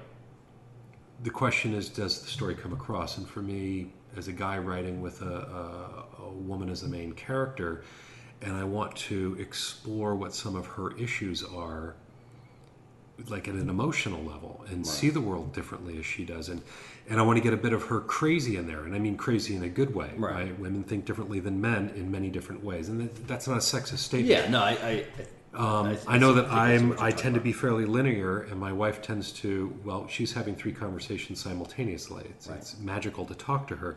So how do I capture that? How do I capture this different way of thinking? And that to me that's my first question of my readers is, do you believe in Karen? Is she a real person to you? Right. And then the next question is, do you believe that she would do what she does? You know, if you understand who she is she walking in this world authentically? Because that to me is what makes a book, what really makes a book is the character. Yeah. And a movie and a song. It's that piece that'll come back for. It's not the car chase scene, because once I've seen the car chase scene, how many more times can I watch it? Right. So something like The Matrix, people who saw it in the theater were starting to get bored. Because it was so long, it was so, great car chase scene, but it's a car chase scene. Right. Versus something like the Thin Man movies. There's a party scene where the detective is trying to find his martini, and I think it feels like a 15-minute scene, and there's all this stuff happening. There's a plot, but who cares? Uh-huh. It's great watching Nick and Nora with their relationship. It's great watching him trying to get a drink, but he can't. But it's all about the character that makes me love to go back to that movie. I know how it ends after I've seen it once. Right. I don't care how it ends. You just want to hang out with Nick and Nora. Being with my friends. Right. Yeah. And so that's a key part for me, is that there's a lot in this book. There's issues about being entitled. There's issues about what does power do to people. There's a whole lot. What's love? What's romance? What's true? What's being confident in yourself? There's lots of really deep story there. Mm-hmm. But it's the characters that pull back. There's the Michael James character, the richest man in the world, and is he engaging? Is he a terrible person? Is he interesting enough to want to keep reading about it and to say, wow, there was a lot there. Did I catch it all? Right. And I want to be with that person again. Right. Okay. What was it about this idea, out of the clouds? I think that's one of the themes that's emerging in our discussion here. There's just a lot of ideas, and pulling the one out of the cloud to focus your time on. What was it about this book, about transdimensional doors and these characters, that grabbed you enough to write 100,000 words? There were 2 parts. One was the idea of the transdimensional door, which there's a scene in the book which describes how they came about, mm-hmm. and that actually is true. How it came about is my son he had a whole bunch of rubber bands, and he locked me in my bedroom, mm-hmm. and then he hears me calling him from the kitchen, and he runs into the kitchen, and there I am stepping out of the refrigerator door. Uh-huh. And he says, "What?" I said, "I have a transdimensional door. When I open my closet, it actually opens the refrigerator, and I can step through, and I'm in the kitchen." He's like, "No way." And he's 5 at this time. Uh-huh. So he runs me back to the room, throws me in the door, rubber bands it closed, and then runs into the kitchen to see me stepping out of the refrigerator again. Uh-huh. And so he thinks something's going on. So he goes and he wants to see my closet door, and it's just the closet. I said, "Well, you have to know how to open it." He's like, "Well, open it like that." I'm like, "No, I don't want to." And he's like, "Argh!" And then he checks and he sees there's a sliding glass door. So he gets his rubber bands and he locks that door up with them. And he verifies there's no way that I can get through that. Uh-huh. He runs, locks my bedroom door again, and then runs to the kitchen, and there I am stepping out of the refrigerator. Mm-hmm. So we've had transdimensional doors in our lives for quite a while and talked about what they are and how they work and how you make them. It's been a beautiful piece of magic in our family. Mm-hmm. And my son, when he was turning 8, he said, "Dad, at 8, I want you to show me how to make transdimensional doors." And I said to him, "Well, when I show you, it's going to break them all. We can make new ones, but it's going to break them." And then just before he turned 8, he made his first transdimensional door. We were at a friend's house, and he went behind a tree and appeared behind another door. And he came up to me afterwards, and he said, "Dad, you don't need to show me them anymore." Huh. And so that story was the seed for this book. Was, okay, here's how they were made, but now what impact would they have on life? Right. And the other part of the driving part of the story is I wanted a story that had no conflict. Okay. So I originally wanted a story that's about a somewhat neurotic woman who thinks that life is going to fall apart around her. She's going to get a disease. And this is the original character. This is not who she is anymore. Right, but, definitely. But she's got a lot of... What she's worried about, she meets a man and she's worried that he's not who he is. And all of her problems are fabricated in her head. That was the original concept for the book. Right. But as I wrote it, when she meets this man and she falls between doors and I was going to have no conflict, I just thought it was fun that there's this other world. I realized that's not what would happen if there was an alternate Earth where we already know where all the gold is. We know where the plutonium is. There's forests that haven't been cut down yet. There's a huge opportunity here, a huge problem. There's a lot of stuff going on here. There is a conflict, and she's caught in the middle of it. Mm-hmm. And so I had to shift what the story was, but that was still really interesting to me, is what would happen to this woman who does not want this power? And she's engaged in a battle with the world's richest man, the guy who invented the transdimensional door, because it changes everything in how we work. Right. Like, Farm Fresh is really, now you go to the grocery store, you open the door, and you can reach in and get the milk and see the farm, where the farmer just put it in the carton and put it up there. Right. The closeness, what does this closeness do? What would happen to her when she gets caught in this huge power struggle that she doesn't want to be a part of, and what does the world tell her she has to do? And so I couldn't get away from there not being conflict. Right. But it's a seed of the story, and it's still in there that just how many of her problems are actually of her own creation. Right. Well, yeah, I mean that's one of the things that I notice that I find very interesting is that there is a kind of a core conflict in there, but it's not, I think, dealt with the way a lot of books deal with conflict and characters battering against each other for the entire thing of the book. It's kind of like there in the background, but you're kind of exploring this whole world at the same time. That's a tough... But it drives every single one of her actions. Right, yeah. And when she comes to understand what that core conflict is when she has the choice to be free or not free. Right. And that's a lot of what this book is that, you can go anywhere you want, so where are you going to choose to go? Right. You can think anything you want, what are you going to choose to think? Right. So what do you think is, what's the path ahead for this? It sounds like as though it sounds as though the book that I read is already different from the one that you're revising right now. What is your path ahead with your book from here on out, do you think? The path is... Actually, the book's going to be a lot what you've already seen. There's fine tuning to clean things up. Right. I mean, if several of my women friends tell me that they don't understand this woman, then I'm in trouble. And there's a rewrite, a major rewrite. But I'm getting feedback that says they see it. Right. And there's a couple of what I call chunks. Mm-hmm. It's like, oh, what was that? That wasn't organic. I call that organic writing. Yeah. And so I'll clean those up for just having missed them, because there's a lot to manage in 110,000 words. And a lot of bits and pieces, like trying to remember what year it is. My daughter wanted the characters to be a little bit younger so she could identify them with, so I had to shift all the years, and simple change, but kind of messes it up in my head. Yeah, you got to make sure, I made a offhand reference in page 250 that I got to remember, because that's going to, So what I'm really doing is dodging your question, which is just sitting down and making it happen. That's really the answer here, and stop asking myself the question, okay, why do I have 8 books on my computer and none of them are sold? Right. What are those old shadows that are in my head, those old core conflicts that I'm not dealing with? Or why am I still dealing with them? Right. And that's a lot of the work that I do is realize that I'm making a choice. So my next step actually is reaching out, there's a number of publishers that make sense to focus on meeting. It makes sense to go try agents more than once every 2 years. I've got a solid book. I've got several books. Reaching out and trying to find the ones that the difficulty I have with this book is it doesn't fit into a niche.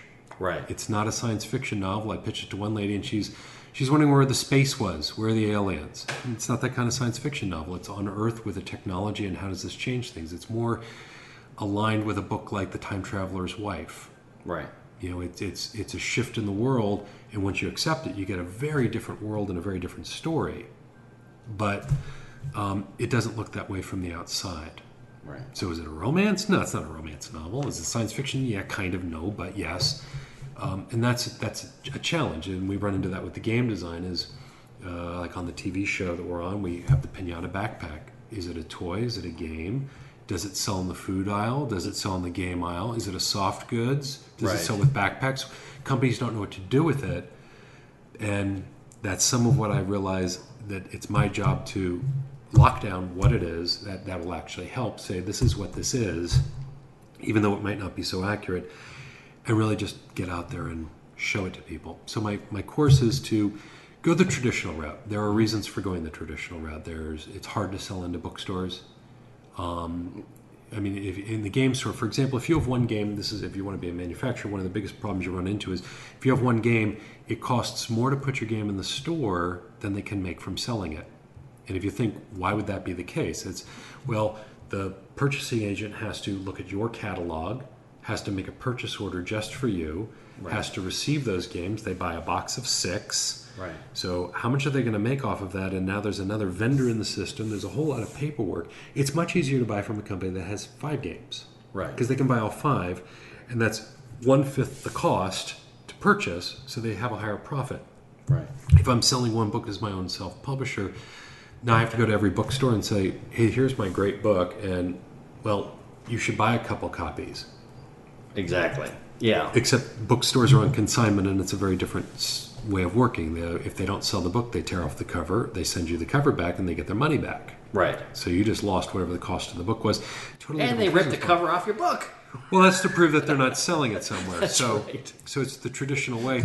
So in some respects, this is another decision, and this is one we've made in the game business, is I have a friend who started about the same time. His company is Smirk and Dagger, and they make fabulous games. Their tagline is, sometimes it's fun to stab your friend in the back.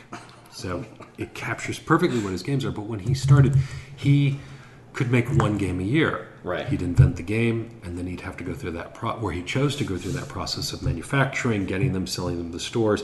He's now getting up to the point where he can make several games a year. Whereas Rebecca and I like to make lots of games a year. Right. So we would only, if we had our own game company, we could do one a year. But we have lots of ideas. So we've chosen to go the path of, we'll take our royalty, our lowest cut in the table, right, and work with other companies that love to sell. They like to do that. That's what they're good at. And trying to do that with the book as well is go the traditional route, but actually being honest with myself and actually trying. Right. Again, there's a block for some reason. I'm not sure. No, I'm with you. That's one of the reasons I started the podcast. One of the reasons that I'm interested in pulling these stories out, because I've written scripts and I've done these things and I've had some success and had gone in some directions, but there is kind of there's a reason that it's taken me 10 years to write this this book that I'm not even done yet, and I think I've figured some of my stuff out that is just you know.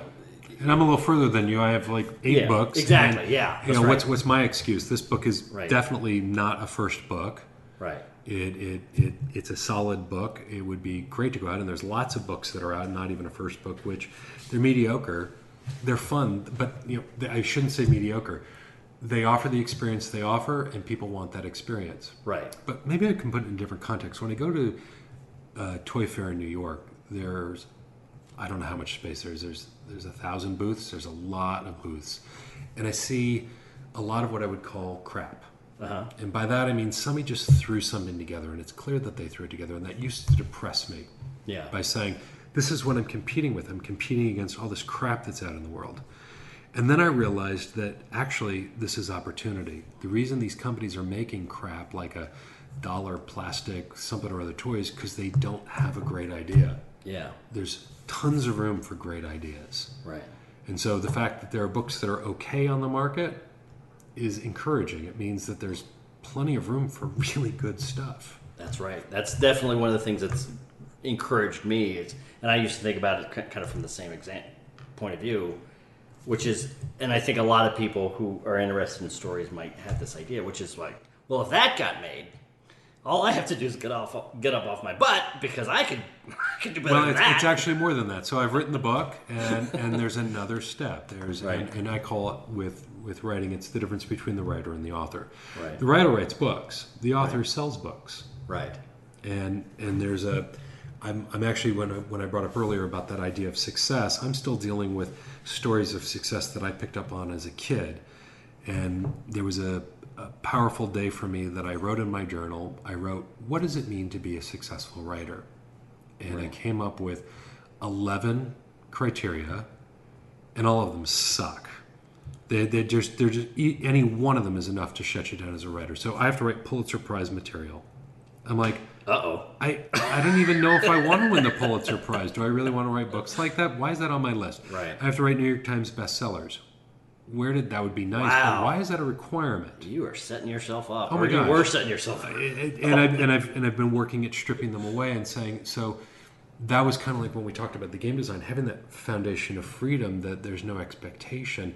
As a writer, this list of 11 items of expectation are paralyzing. Yeah.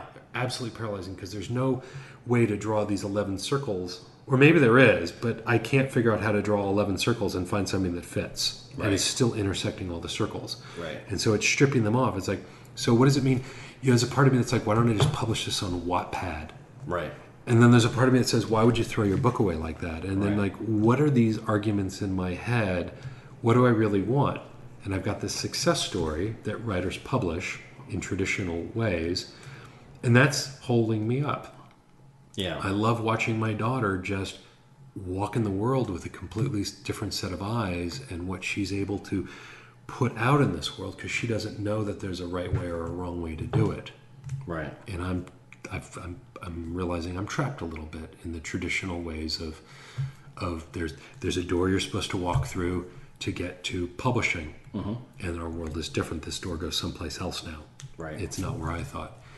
And embracing that. So I actually, when my children were old enough to have that conversation about piracy on the internet, I was just about to have it with them, and I thought, wait a second, do I even believe that it's wrong to download stuff? Mm-hmm. And I'm not going to answer that question. What I realized was my answer is irrelevant.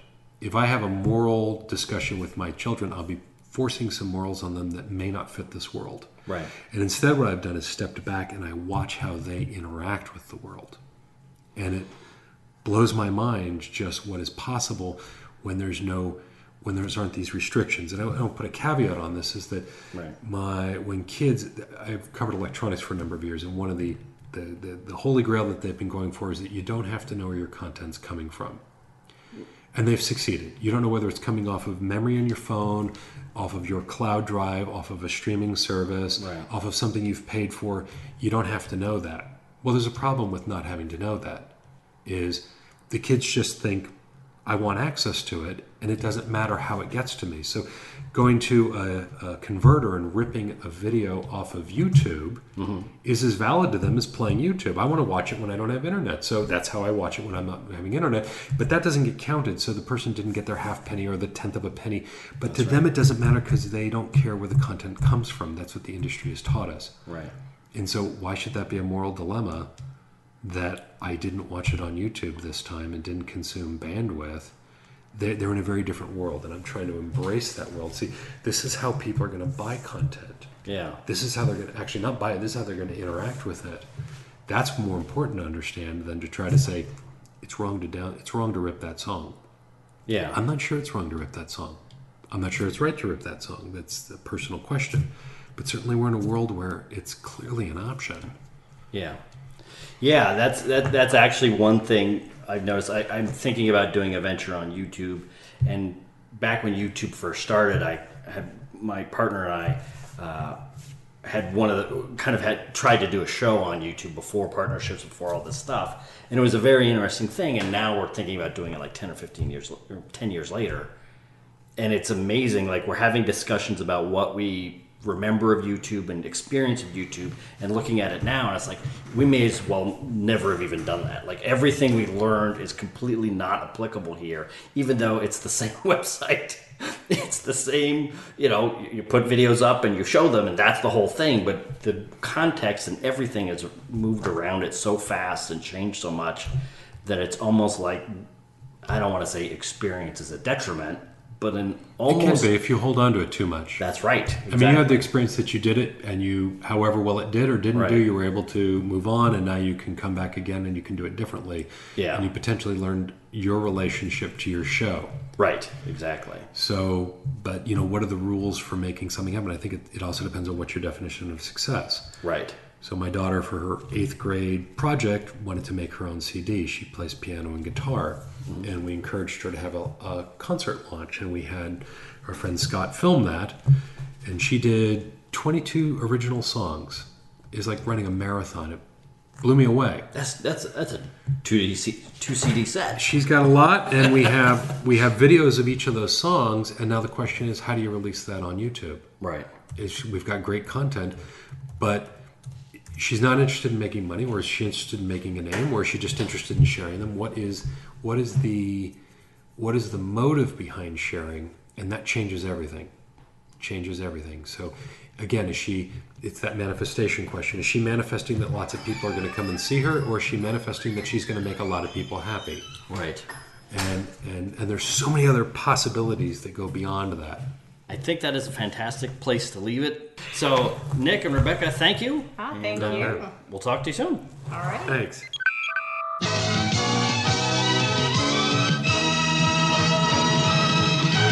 And that brings us to our final segment, what we're dorking out about this week. I'm just going to go ahead and go first. I am kind of dorking out about this headline. They announced all 4 Avatar sequels. They announced their release dates. So December 18th, 2020, December 17th, 21, December 20th, 2024, and December 19th, 2025. Now, I'm not dorking out about this because I like the Avatar movie. I actually don't like it very much at all. But I am fascinated. I don't. But I'm fascinated that they are that they've announced all 4 of these, and kind of something you said off mic with, what if that first one bombs? Well, or I should say the first sequel, because the first one didn't bomb, but you know what I mean. I do know what you mean. How long ago, when did the first Avatar come out?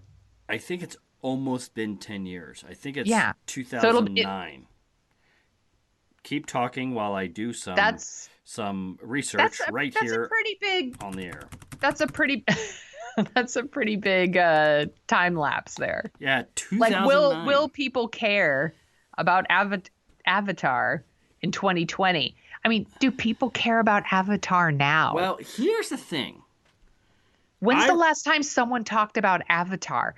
I hear more people talk about Titanic still than they talk about Avatar. I agree, but I do remember in early 2009, before Avatar came out, Cameron had been away from fictional filmmaking for 12 years at that point, and it was like, he made Titanic and then he hasn't made any more movies. I wonder if he got scared out of the pond by, his over-success, and he just is fearful of his ability to perform as a director, and then kablam! I'm going to topple my number 1 movie of all time, not adjusted for inflation, with my next movie that will be the number 1 movie of all time, not adjusted for inflation.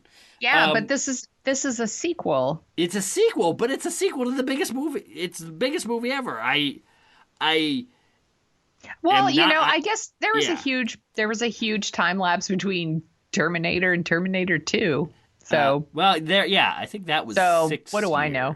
Well, yeah, I don't know. You could be right, because one of the persistent stereotypes of the movies subreddit on Reddit is, I don't know, every couple of weeks somebody will bubble up and say, why doesn't anybody talk about Avatar?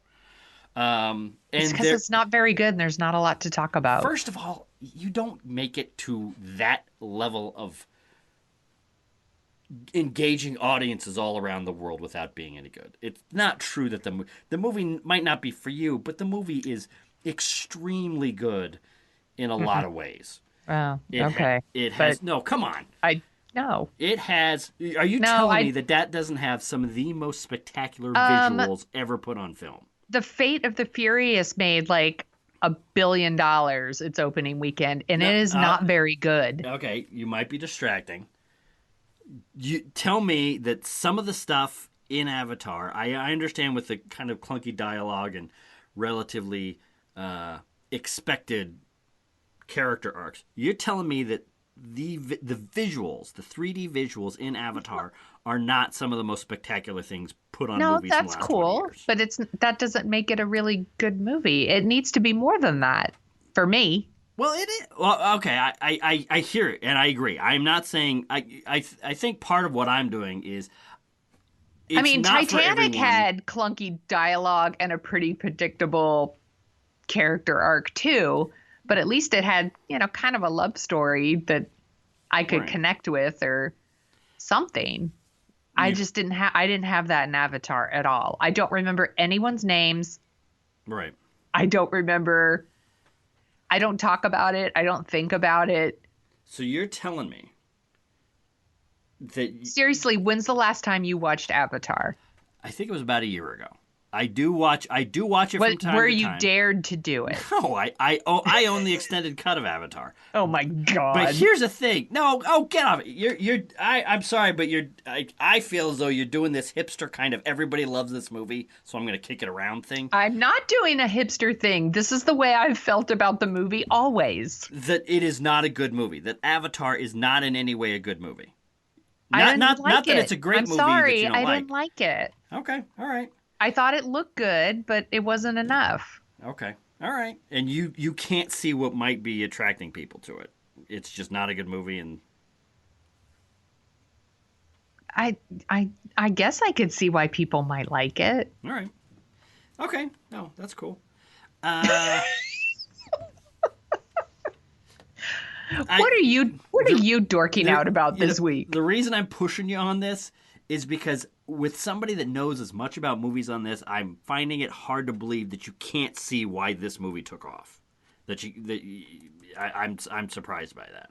But do people really? But here, I don't know anyone who talks about this movie or thinks about it or is like, "Gosh, I can't wait for the new Avatar sequels." Or I don't know anyone not saying who it does now that because they're 3 years away.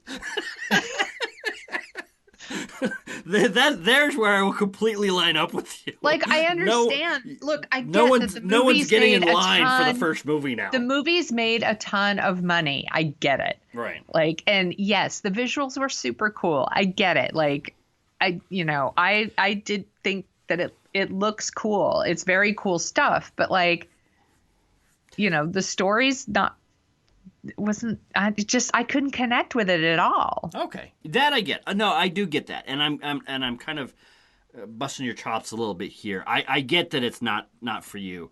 I think I'll be honest, part of what I'm pushing back against is I think there is a certain contingent in critic land, and you've not usually done this too much, so I'm just kind of teasing you when I say all this, that when a movie...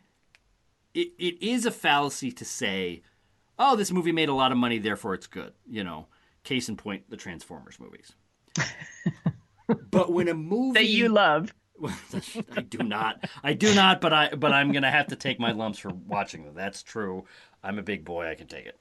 But when a movie makes more money than any other movie that's been made, not adjusted for inflation... I think it's a little bit of these critics kind of whistling past the graveyard.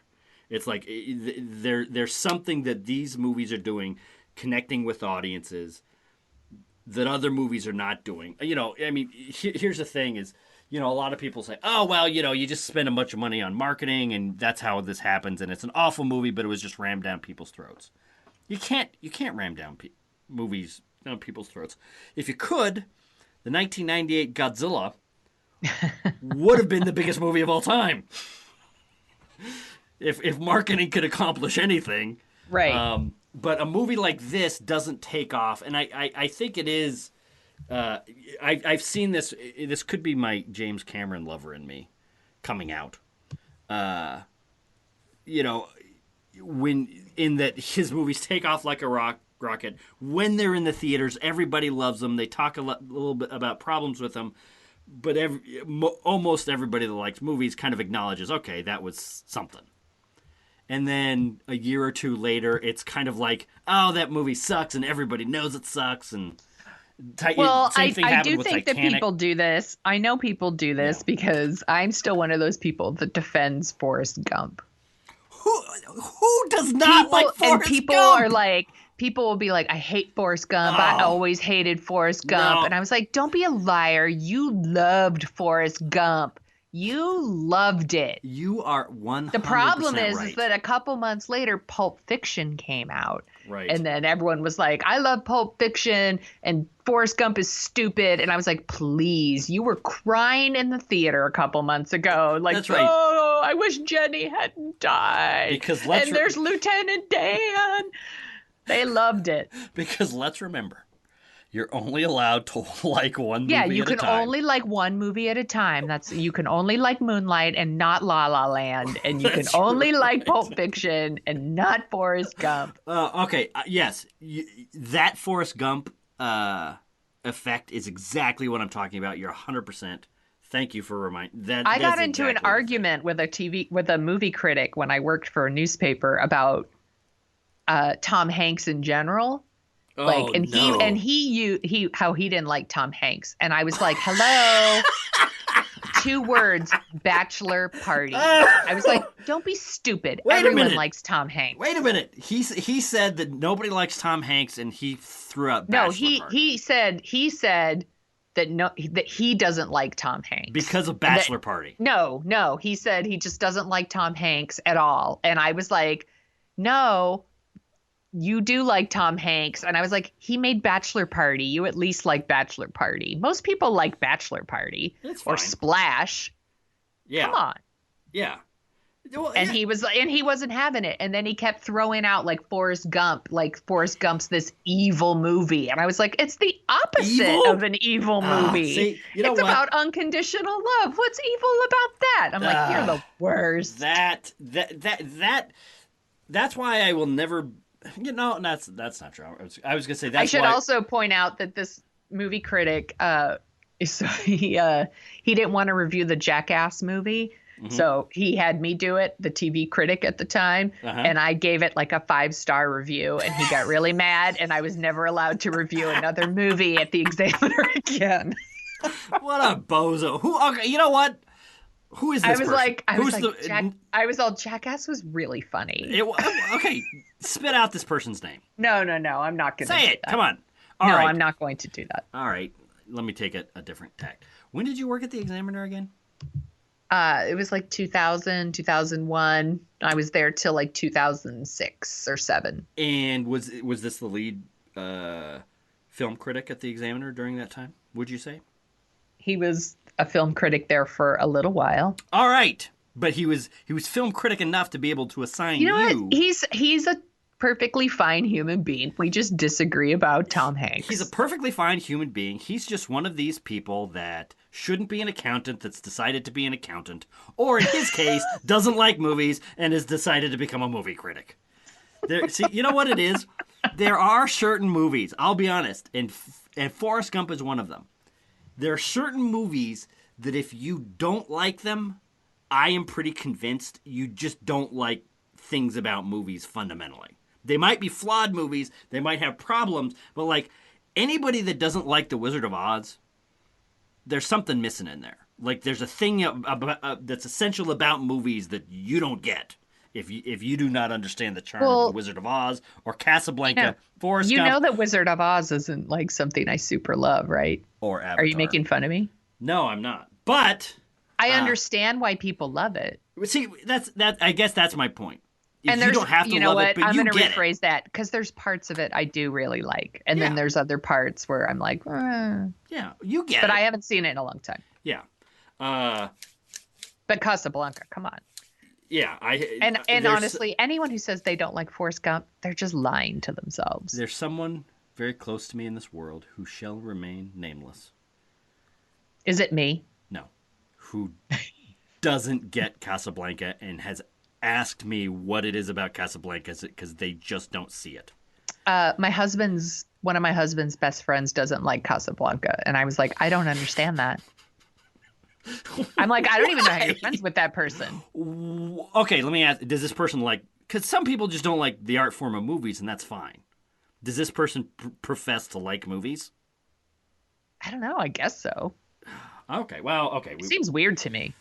Well, yeah, if he doesn't like movies, okay, I get it. You don't like Casablanca, fine. But if you tell me that you like movies and you don't get Casablanca, there's something wrong in there. Yeah. It's like a sink with a hole in it or something. It's just, it doesn't work on a fundamental level and you're broken.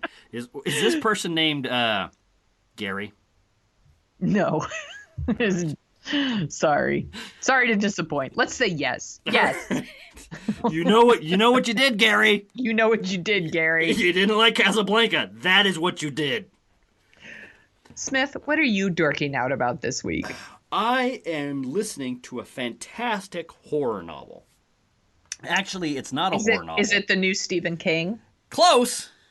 It's a new book by Jonathan Allen and Amy Parnes. It's called Shattered: Inside Hillary Clinton's Doomed Campaign. Oh. I am a sucker for political election year books. Jonathan Alter and Mark Halperin, I love their books. Books of inside campaigns that kind of, we just lived through this history, and a lot of times what these reporters will do is they'll set it up so they can interview people, they can get inside meetings, they can be close witnesses, and what they promise the campaigns is we're not going to write any of the stuff till after the campaign, so they kind of get the real juice. And then you can kind of look back and see, oh, well, what were they really thinking in the Clinton campaign when they did this, when they did that, when they did this, or when Trump did this, or whatever. This movie, usually I kind of vet journalists whose books I read on subjects to know if they're, because sometimes you'll get kind of axe grinders or people that are just more interested in doing salacious BS than actual good journalism and really tell, you're not sure what you can trust. Right. I'll say right off the bat, I don't know much about Jonathan Allen or Amy Parnes, but they are kind of the first, it seems, reputable journalists that have gotten their book out for the 2016 race. It mainly centers on her candidacy and her advisors and the decisions they made in her campaign. And we were talking, it's funny, we ended up going off on a huge tangent on Titanic, because this book is a little like watching James Cameron's Titanic, where in the first 10 minutes they show you, here is what it's like. Here's how the Titanic sank. Here's a forensic analysis of what happens, and here's how everything broke, and here's how everyone died. And then for the next 2 hours, as you wait for the real Titanic to sink, you're just in dread. Every scene is suffused with this underlying, percolating thing of fear and dread. And listening to this book is just like, it's just awful, because you can see. I have a feeling this book would make me sick to my stomach. It would. No, it really does. It's really it's interesting, but it is another, throws in sharp relief again just the insane year. And one of the things that's interesting about it is the news cycle was so quick last year, and so many things happened in succession, that it was kind of hard to keep it all straight. And as they go through the year and march through the year and talks about, Trump, things coming out about Trump and things coming out about Hillary, and it's just like, oh yeah, that happened. Oh yeah, that happened. Oh my God, that happened. And then you kind of, there was a stretch where they were talking about stuff that was happening in like early summer. And then I was thinking about all the things that hadn't happened yet, and it was, oh my God, all of this all of these horrible things, a lot of them having to do with Trump, haven't even been mentioned in the book yet, and we're already into Crazyville. So I won't be reading this book. It's heartbreaking. It's interesting. It's, Hillary Clinton's a complex character, and my heart goes out to her a lot. And also, I'm wondering what the heck she was thinking at certain points. And this book kind of goes into it a little bit. It's not. I'm not going to say it's disreputable, but it's not the deepest, most thoughtful analysis. It's mainly a lot of, this is what people were thinking at the time. This is what they were saying at the time. They've had a lot of access to the emails of the Hillary Clinton campaign in writing. Who hasn't? Exactly. So they could. There's a lot of contemporaneous thinking about what people were doing at the time, and it's fascinating. And I almost want to. Oftentimes, after a presidential election, I'll read a couple of books. One from tracking the, either the winner and the loser, and then some book that'll kind of tell it from all sides, kind of thing. And I can only imagine what a book like this would be like, talking about the Trump campaign. Oh, God, that one would definitely make me throw up. It would make me throw up, and part of it makes me wonder, it's like, if you were to read a book about the inside story of the Trump campaign, say what you want, and I'll even say this from the point of view of my Republican friends, Trump's not your guy. Trump's, he came in and, murdered 15 of the supposedly most promising Republican minds of their generation, took the nomination from all of them, burned down the party in a lot of ways. Would a Trump book on the Trump campaign be kind of like watching a Friday the 13th movie from the point of view of Jason? It's like you're not paying attention to the kids. You're just watching Jason hang out in his horrible little hovel. He puts on his mask, grabs his machete, goes out, murders 3 kids, comes back, drinks some water, goes to bed, gets back up, and then goes out and murders some more kids.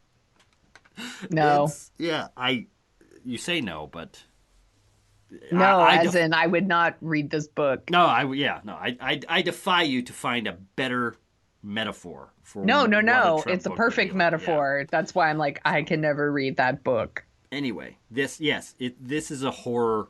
I'm trying to think of what kind of political book you could write about 2016 that would not essentially be a horror book.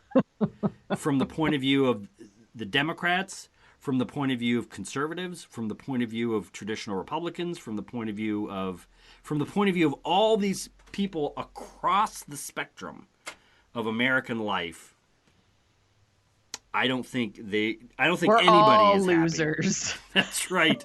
There is 25% of one party that is happy right now, and everybody else is either grabbing on and thinking of England, or not, or they are just drunk beyond reason. I know which one I am. That's right. Part of me, that's right. Part of me wants to pull out the Declaration of Independence and figure out if there's like a clause we can, like some give-backs.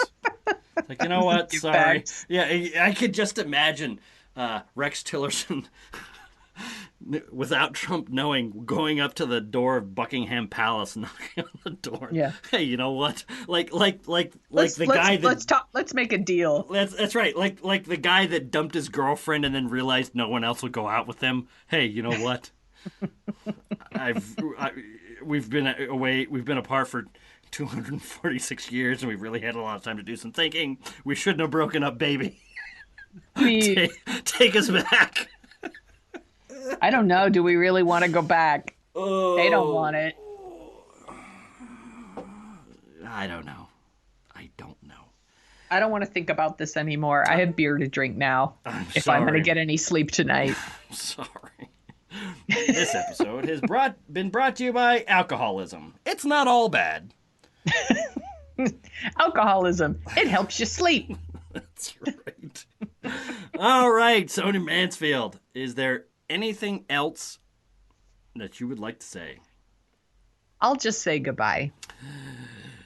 Goodbye.